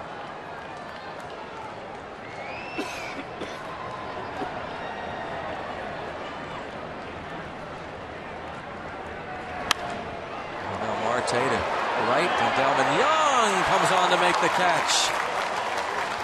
Well, you have to believe that Almond has to feel fortunate to put a 0 on that board.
To you by 5-Hour Energy Shots and by Day Automotive.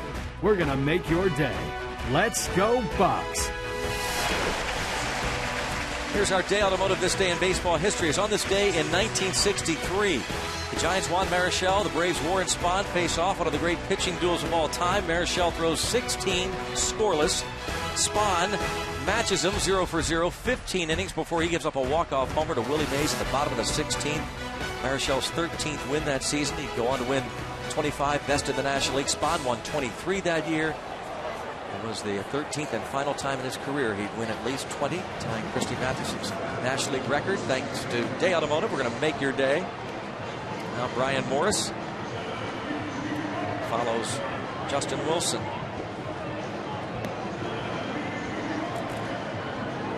Great numbers every time a reliever comes in. You look at the stat sheet, see things that are pretty special. 162 batting average for the opponent for Brian Morris. Just 19 base hits in 35 innings. 30,301 on hand at PNC Park tonight. 7 straight home games of 30,000 plus.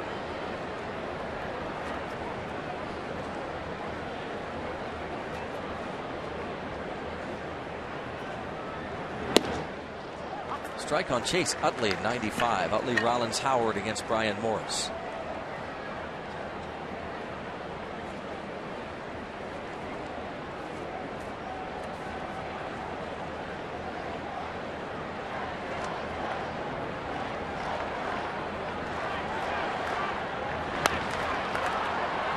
McCutchen.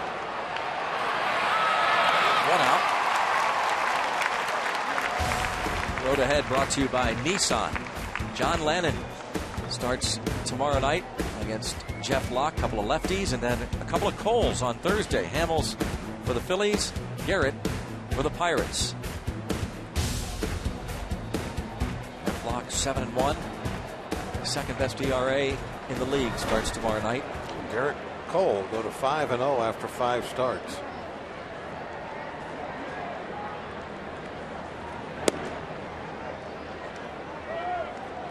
Cole Hamels, he has struggled in terms of wins for sure this year. They've been tough to come by for him. He is 2-11.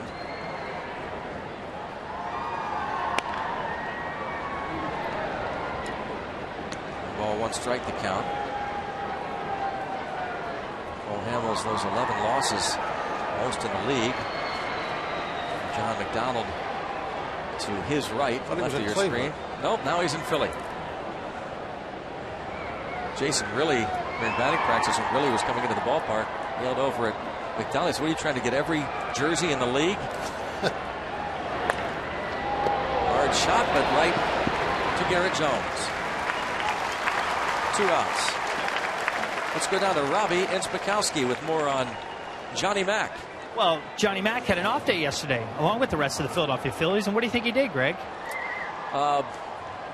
Don't have any idea. He went to his apartment here in Pittsburgh and had to finish his move. What he did. And what's crazier about that, he's already was picked up by the Cleveland Indians, played a couple games, and started to feel better. Remember, he was on the DL with the Pirates with the back injury.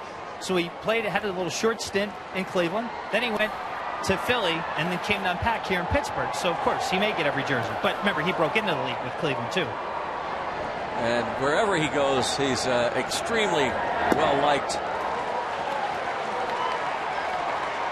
You know, for such a short stint, Bob, for the Pirates, you can't believe how many players were coming over there and hugging him and talking to him, slapping, and just you can just really tell. And we've talked about this with Brandon Inge, what certain players mean to certain clubs. Now, how that translates to wins and losses, that can be debated. But good to have some pros on your team. He's certainly a good guy. He had that reputation before we came over. And, saw that firsthand. Ball to strike on Ryan Howard. 1 for 3. Had the RBI single in the 6th that snapped an 0 for 22. Hitless string.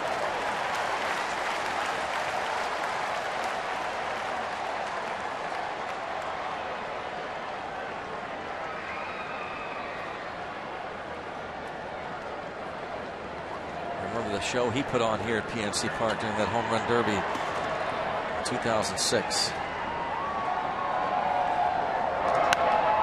Bounce left side. That's where no one is stationed. A base hit for Howard.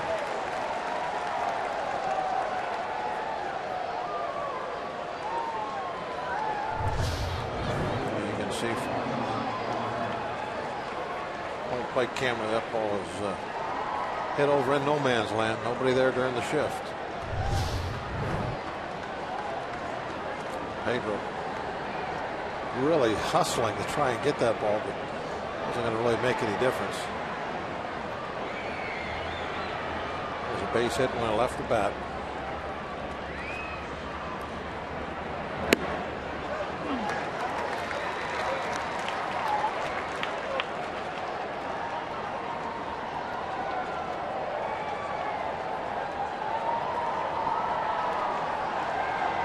On Dominic Brown.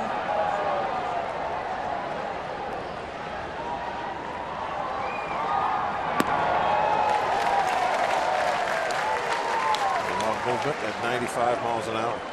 You see Alvarez playing him well off the line. Shortstop Mercer almost behind second. His hits by direction most of the times to center and right.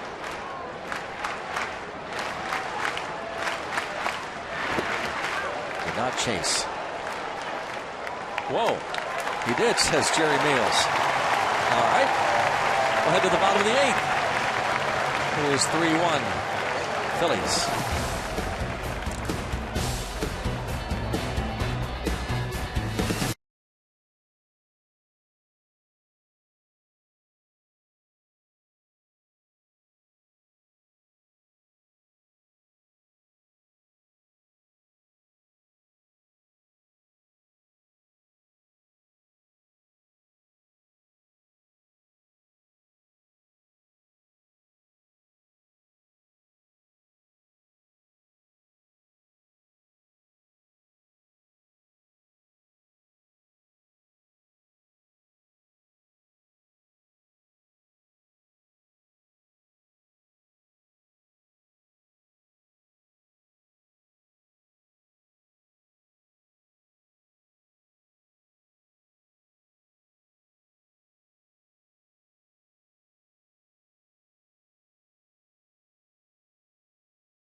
Of the Pittsburgh Pirates and may not be reproduced or retransmitted in any form, and the accounts and descriptions of this game may not be disseminated without the express written consent of the Pittsburgh Pirates. Bottom of the eighth inning, Pirates down by a couple. Loving the Bucks. Kiwis. What's that? New Zealand flag on that. Oh, I didn't see that. Really? John Mayberry Jr. takes over in right field. And new pitcher for the Phillies is J.C. Ramirez. Another pitcher, as you see, with not a lot of big league time this season. And his contract purchased from Lehigh Valley June 22nd. You want to get to the bullpen of the Phillies, but you want to get to it before Jonathan Papelbon. So this is the inning. This is where we want to make our move. 2 runs. Martin, McCutchen, Jones due up.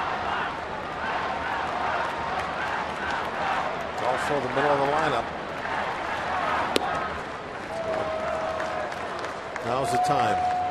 Now Antonio Bastardo is loosening in the bullpen probably for Jones and then Alvarez. So maybe Charlie Manuel hoping Ramirez can get the first two in the order.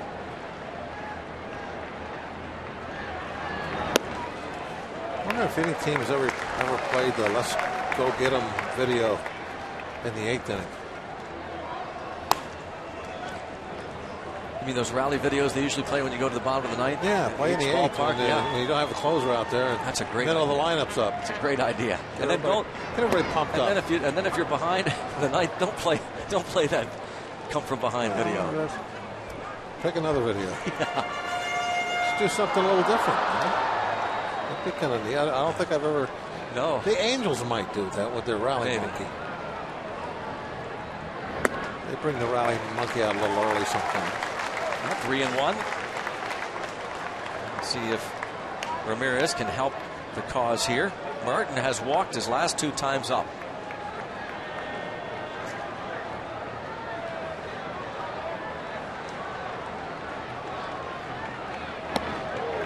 And how about that? To start the bottom of the 8th. Nothing better except perhaps that leadoff double. But walks, how many times do they score? Lots. Yep. That's what Charlie Manuel's thinking right now. That is it. The thing he didn't want to have happen. You know, especially when you're 2 runs down.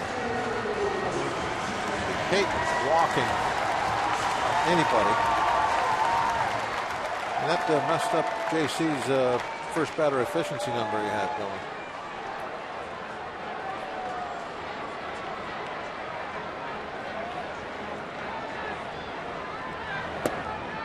Ball 1.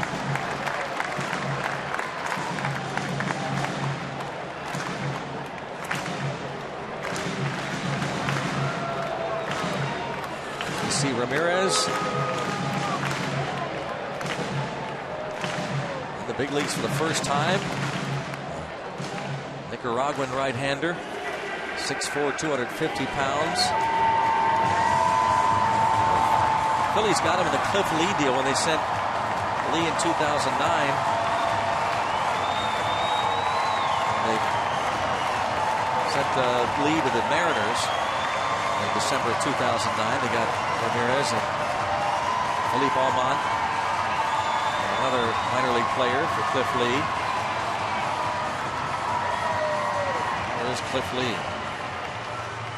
He will pitch against Atlanta on Friday when the Phillies go back home. They're finishing up a road trip that started in San Diego, 3 with the Padres and 4 in Los Angeles. The Dodgers beat them 3 out of 4. 1-0 on McCutchen. 2-0 on McCutchen. That was a very unusual meeting out there, Greg. You don't see that very often anymore. Nobody was covering up their mouth during the whole discussion. It's like having a Wi-Fi at home and not putting a password on it. Ball fouled off. Oh, that was a nice pitch to drive somewhere. Pretty much where McCutchen likes it, around that inside corner. GH cam will show us. That one got down on the lower part of the mask, hit the jaw.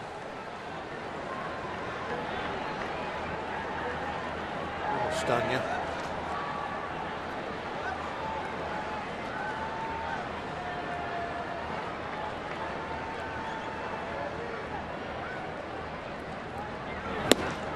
Oh, 96, the rookie J.C. Ramirez challenged McCutchen, and McCutchen comes up empty. Yeah, 2 fastballs in his wheelhouse. Doesn't happen very often. No contact, not even a foul ball. McCutchen likes that fastball in.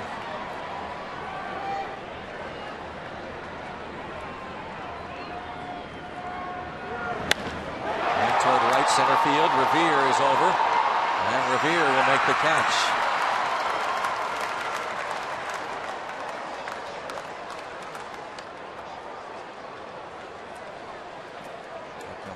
Charlie Manuel, as Garrett Jones will be facing Antonio Bastardo, but he homered in the 6th inning to get the Bucks on the board.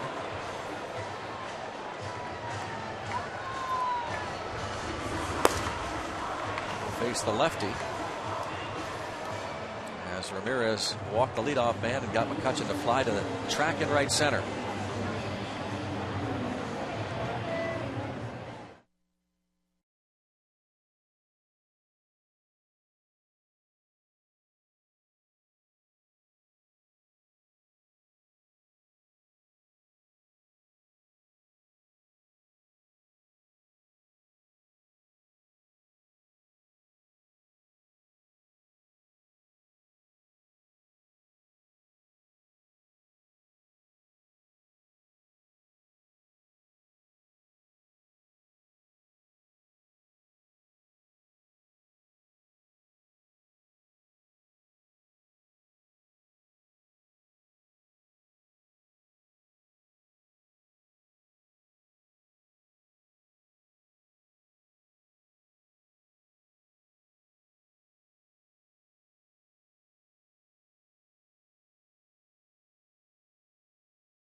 One out, man on, and it is the lefty Antonio Bastardo making his 35th appearance.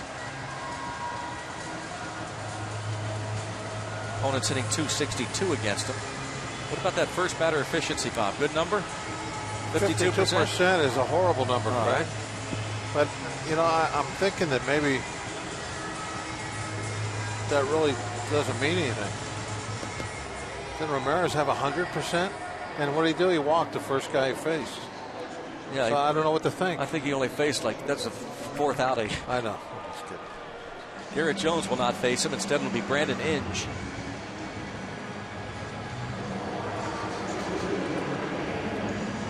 Inge this season just 3 out of 18 as a pinch hitter. He hit in the 9th inning on Sunday as a pinch hitter with the bases loaded and 2 outs. A 3-2 count against Mike Gonzalez and ended up striking out. The Pirates won the game, of course, as you know, in 14. Inge has never faced Antonio Bastardo.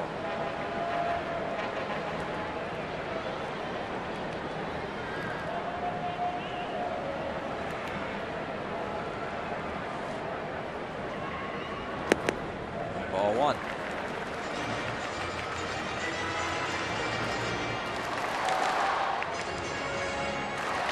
3 for 9 with a couple of ribbies this year against the Phillies. Brandon Inge had that real big hit on the last road trip. In Seattle, I think it was, Greg. First home run. 3-run homer. Ball and a strike.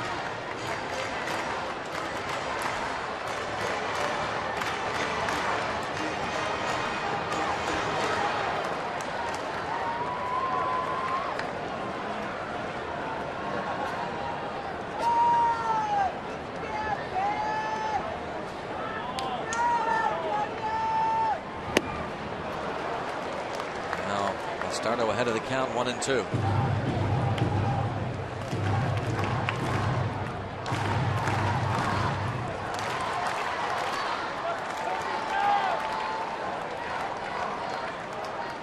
Certainly a different role for Brandon Inge. Used to starting his whole career. Check, swing, and perhaps another flinch from Jerry Meals. But it is 2-2. He's hearing it from the Philly bench.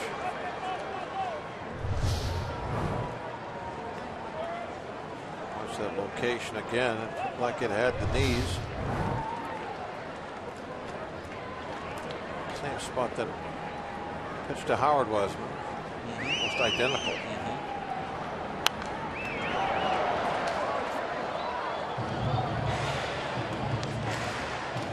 Still 2-2. So trying to adjust to this new role of coming off the bench in late inning situations as a pinch hitter. Veteran Brandon Inge, 36 years old now.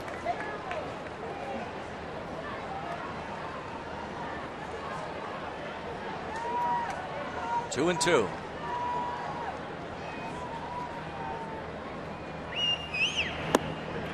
And it's 3-2.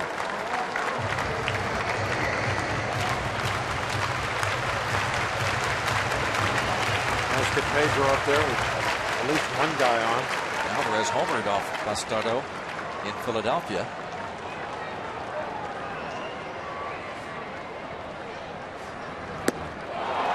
Inge goes down swinging. Pinch hitter Brandon Inge strikes out. It's up to Alvarez now with 2 outs in the 8th. Hit that home run back on April the 24th, 7th inning. Time it was Alvarez's 4th home run of the season. That breaking ball he really went out to get. He had to reach so far for that, Greg. You see his back foot come around and end up across the plate. Really dove out there. The starter remembers that and tries to keep some fastballs in on him.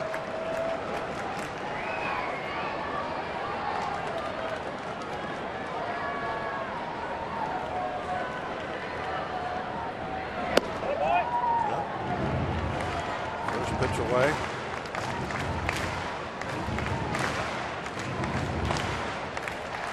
Two home runs this season against lefties for Alvarez.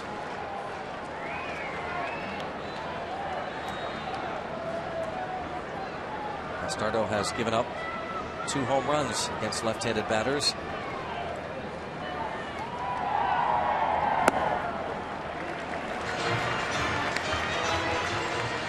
Two and 0.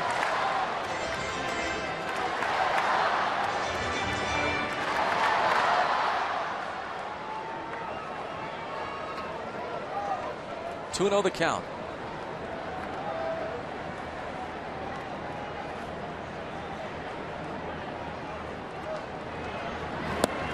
Two and 1. Alvarez struck out his first two times up against Jonathan Pettibone, and then walked in the 6th inning against the lefty Jake Diekman. He is 2 for 5 lifetime against Bastardo, that home run and 3 strikeouts.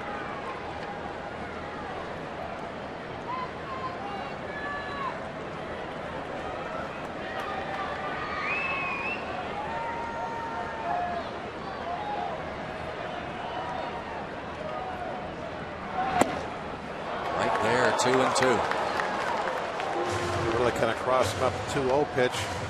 Pedro thought he was getting a fastball, and he swung at a bad breaking ball down. And so then thinking, well, okay, he's not going to give in. He's not going to give me a fastball to hit. And boom, there's one right over the outside part of the plate. See how they're pitching to Pedro Alvarez, low and away. All of them been sliders until that number 4 pitch. Lays off that one. Fastball looked like. So you can't guess. You don't know what you're going to get. He's thrown a 2-0 slider. No reason why he wouldn't throw it 3-2. Full count to Alvarez, Walker on deck.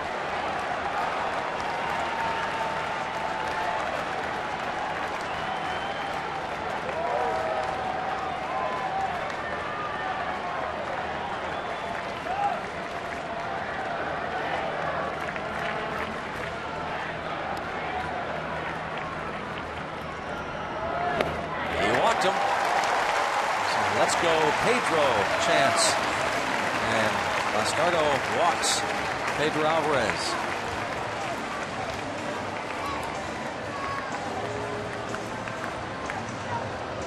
Neil Walker once again will hit right-handed.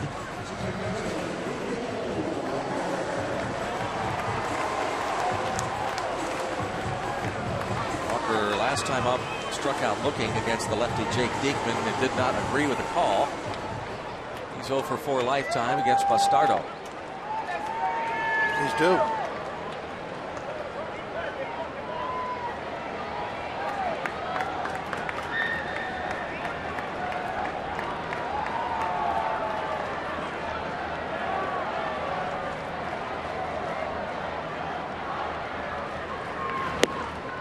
Strike one.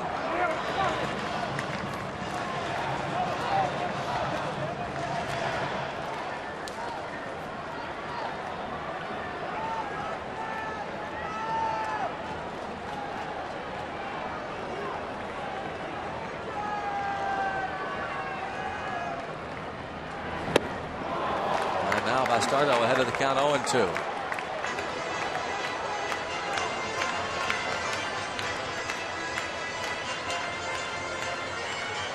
Walk to start the inning from J.C. Ramirez, who got McCutchen to hit a drive to the gap in right center that was tracked down by Revere on the warning track. Bastardo struck out the pinch hitter Inge. He walked Alvarez. And a line drive, base hit into left field. Nick Leyva will hold the runner at third. And the bases are loaded with 2 outs. Russell Martin held up at third base. An 0-2 single to left. Take a look again, 0-2. You're trying to throw a pitcher's pitch. Left that ball up just high enough, right at the knees. Walker, that's a clutch line drive hit.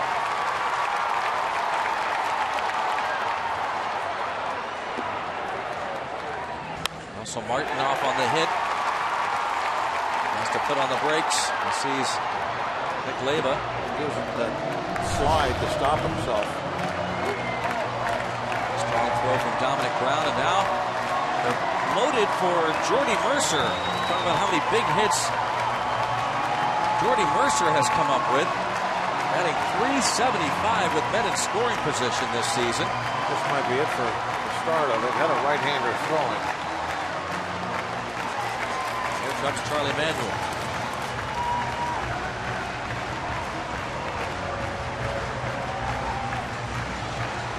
He's going to go to his third different pitcher of the inning. Veteran Phillies skipper. Get the ball from Bastardo, and we'll see the right-hander come on. See if Jordy Mercer can come through.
Charlie Manuel started with J.C. Ramirez. He allowed Ramirez to face 2 batters.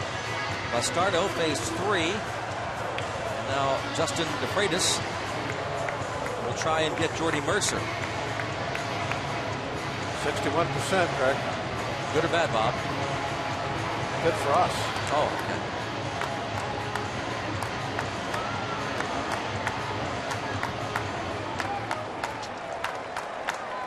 Emmanuel nervously watching, trying to get the ball. The 9th inning to Papelbon. We had a comeback video too, the 8th inning. Up on the board. They were listening. I like it. Yep. I want to. Got to get this one home. Looks at a strike. You think at least one run would be nice too. I think if you did have to go against Papelbon in that 9th inning, just try not to get 2 against him. Cut the lead in half. Mercer lays off. A couple of walks and a hit in the 8th. Also, Martin started it with the free pass. 2 outs later, Alvarez walked against the lefty Bastardo, and Walker a line single to left.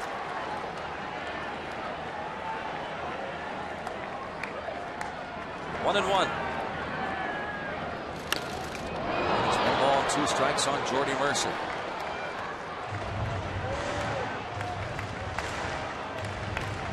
Making his 14th start in the last 15 games as the Pirates shortstop.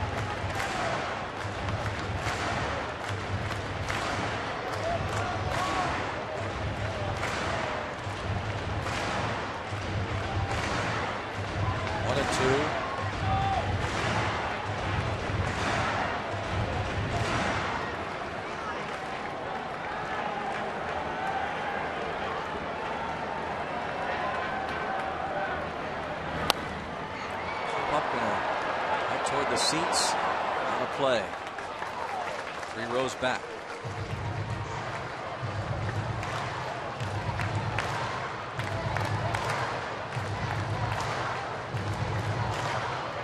Freitas facing Jordy Mercer, looking for the last out. Travis Snyder, left-hand hitter, is on deck if Mercer were to reach.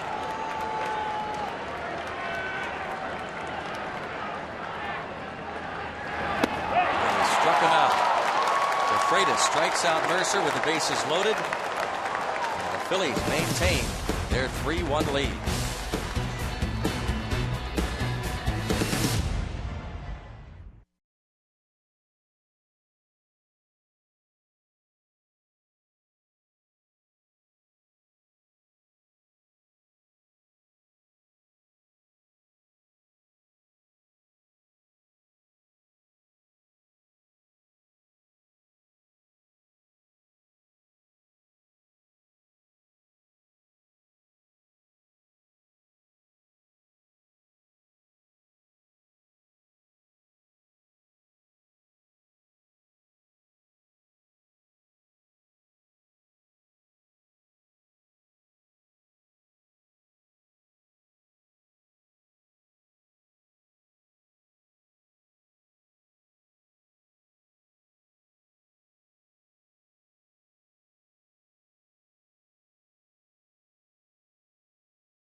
Yourself as a closer later in your career?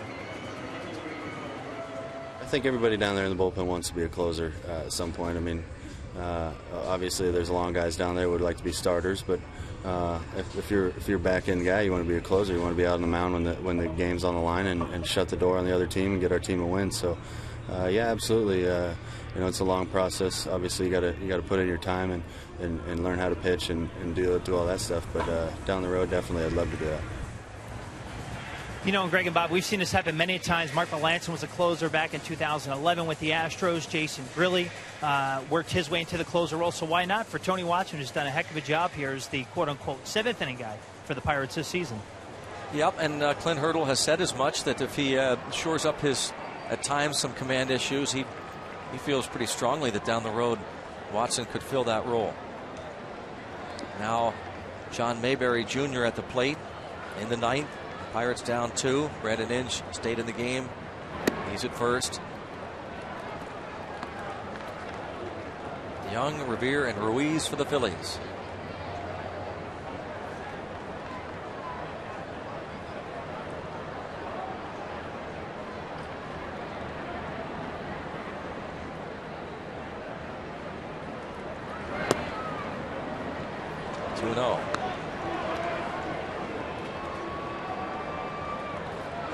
Homer Bailey is a strike away from completing a no-hitter, his second no-hitter in less than 2 years. He no-hit the Pirates here in September last year. And a line drive toward shallow left. Marte coming on, and he drops the ball. It gets past him. He went into that slide, and I'm not sure whether he felt like he had to do that. Take a look. I think he just keeps running. He makes the catch. Now watch where the baseball is height-wise, and it just goes over his glove. As he's sliding, his glove dropped about an inch, and the ball went over the top of it. Now that was I mean, that's a popular thing to do. Yeah, a lot of outfielders do it. Most outfielders do it nowadays. Going to that slide.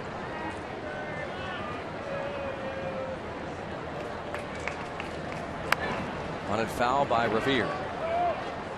Homer Bailey completes a no-hitter against the Giants.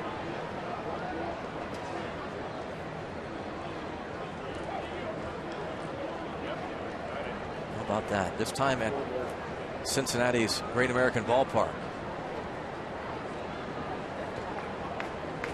He becomes the third Reds pitcher to throw 2 no-hitters.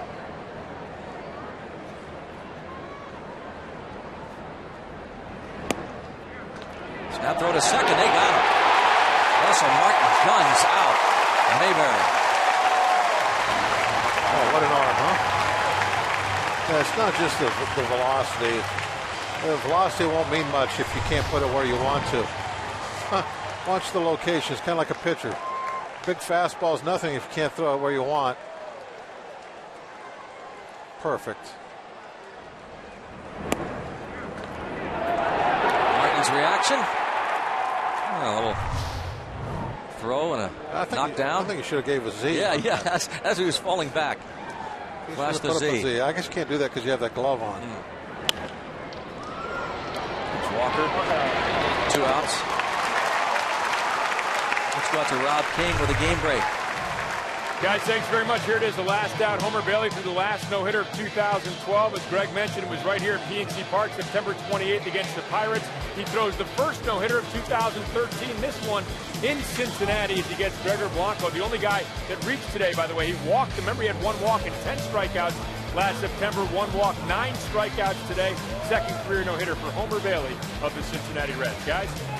How about that? Thank you, Rob. Homer Bailey. No-hitter in Cincinnati this time. And a liner for Ruiz. A base hit. Yeah, we might be talking about that play. Let's hope so, that Russell Martin made. When this one is all said and done. That could be huge if we can have some kind of a comeback in the 9th.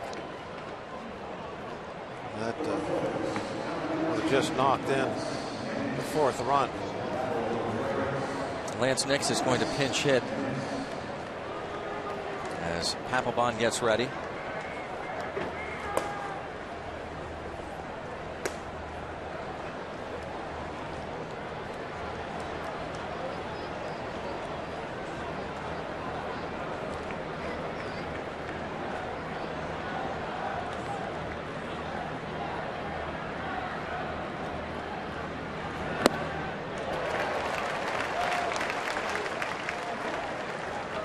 Veteran Lance Nix in the hole 0-1. 256 batter this year off the bench. 215 overall with a couple of homers.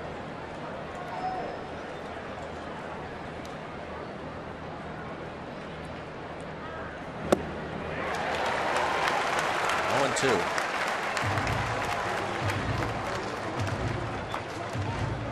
Boy, great hard sliders.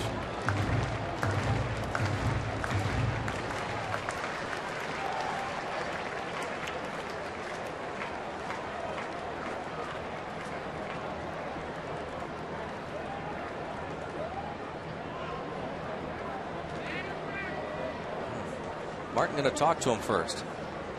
In front 0-2 on Nix.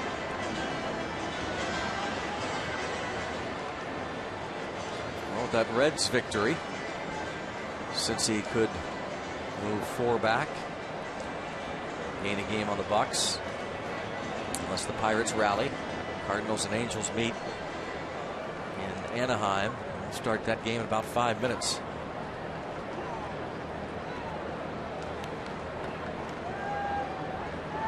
It's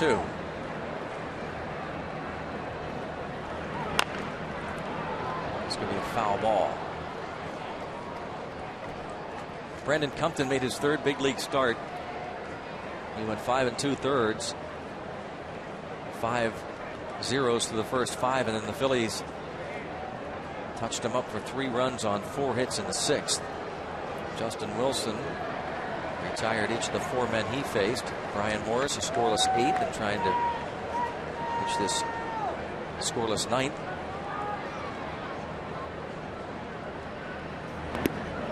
The runner will move up. Wild pitch. Ruiz to second.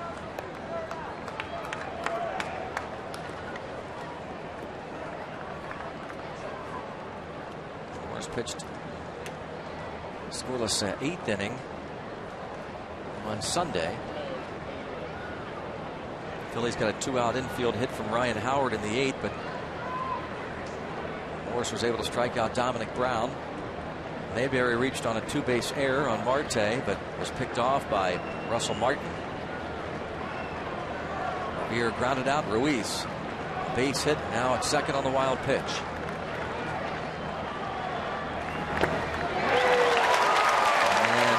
Swing and a miss. Strikeout, and that'll complete it. Head to the bottom of the 9th. Pirates need at least 2 against the closer, Jonathan Papelbon.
Hoist the colors. Hoist the colors. Hoist the colors. Hoist the colors! The wind's on our side, boys! That's all we need!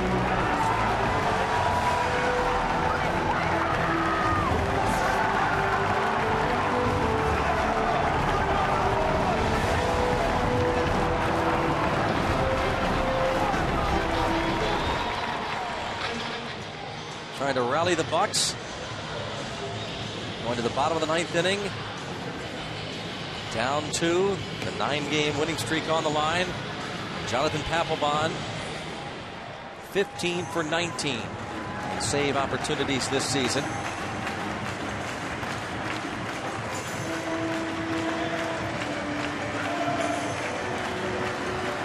Papelbon tied for 7th in saves with 15. He is the 5th pitcher in big league history to have 30 or more saves in each of at least 3 straight seasons. Since 2006, Mariano Rivera, Trevor Hoffman, Rob Nen, and Troy Percival, the others.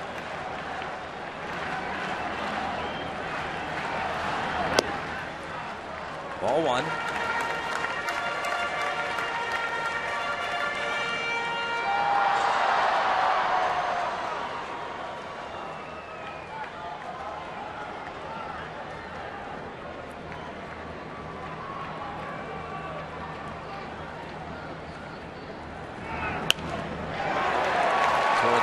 Just foul.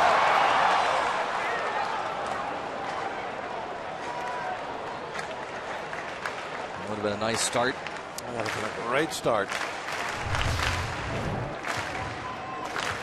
The ball is fouled. I was amazed at how quickly Dominic Brown got to that ball. You see the reaction. I think he knew it was going to be foul. That's why he didn't throw the bat down. I'm not sure that would have been a leadoff double. He was all over that ball. He played the Karen perfectly. He's really playing the foul line to begin with.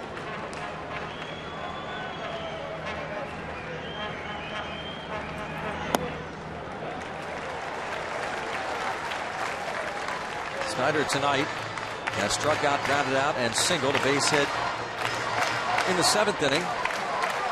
Philippe Almond. 7th pitcher to work tonight is Jonathan Papelbon for the Phillies. Pop up. Shallow center. One out as Revere makes the catch. Michael McHenry to pinch hit now.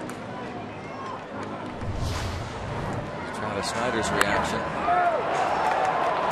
He's upset with himself and wanted badly to get things rolling with a hit. As soon as he left the bat, he knows that anytime you see a hitter when they fly out, they know they have no chance. If it's a ground ball, you're still thinking maybe a bad hop, something.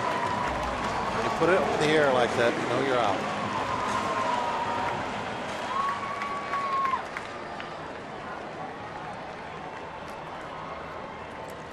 Michael McHenry.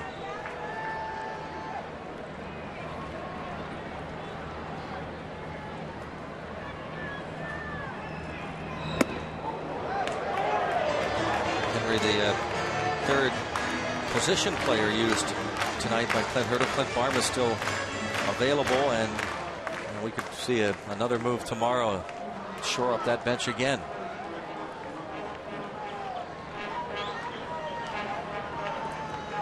I have to think that Jose Tabata is pretty close to completing a rehab. 2-0 now on McHenry with one away in the bottom of the 9th.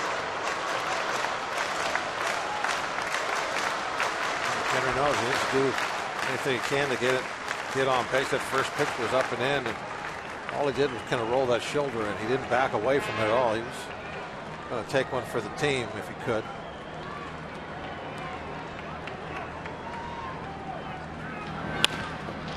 To third. 2 down. Looking bleak. Michael Young makes the play. Pirates down to their last out. Starling Marte, 1 for 4.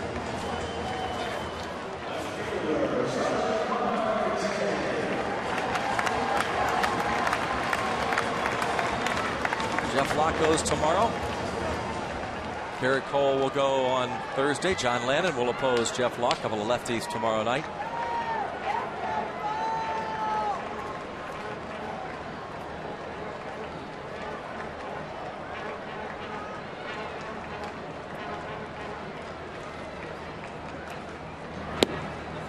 Strike one.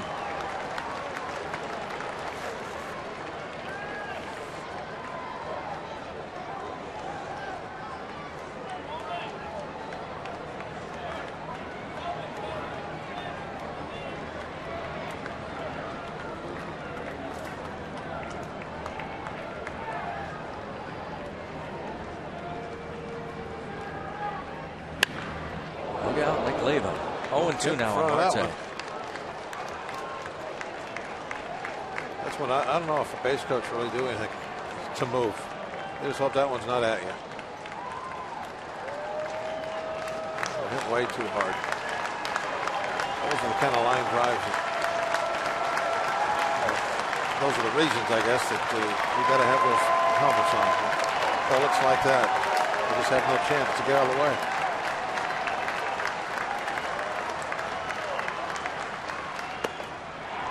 Lays off. Papelbon was headed toward his dugout. Ball's just a little outside, so not much.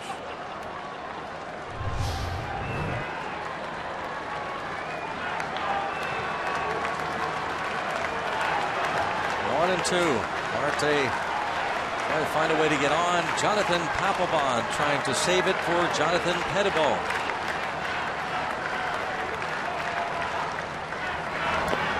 Check swing foul. Pettibone went 5 2/3 innings. He would go to 4 and 3. Brandon Compton would suffer his first loss. It'll be his first Major League decision.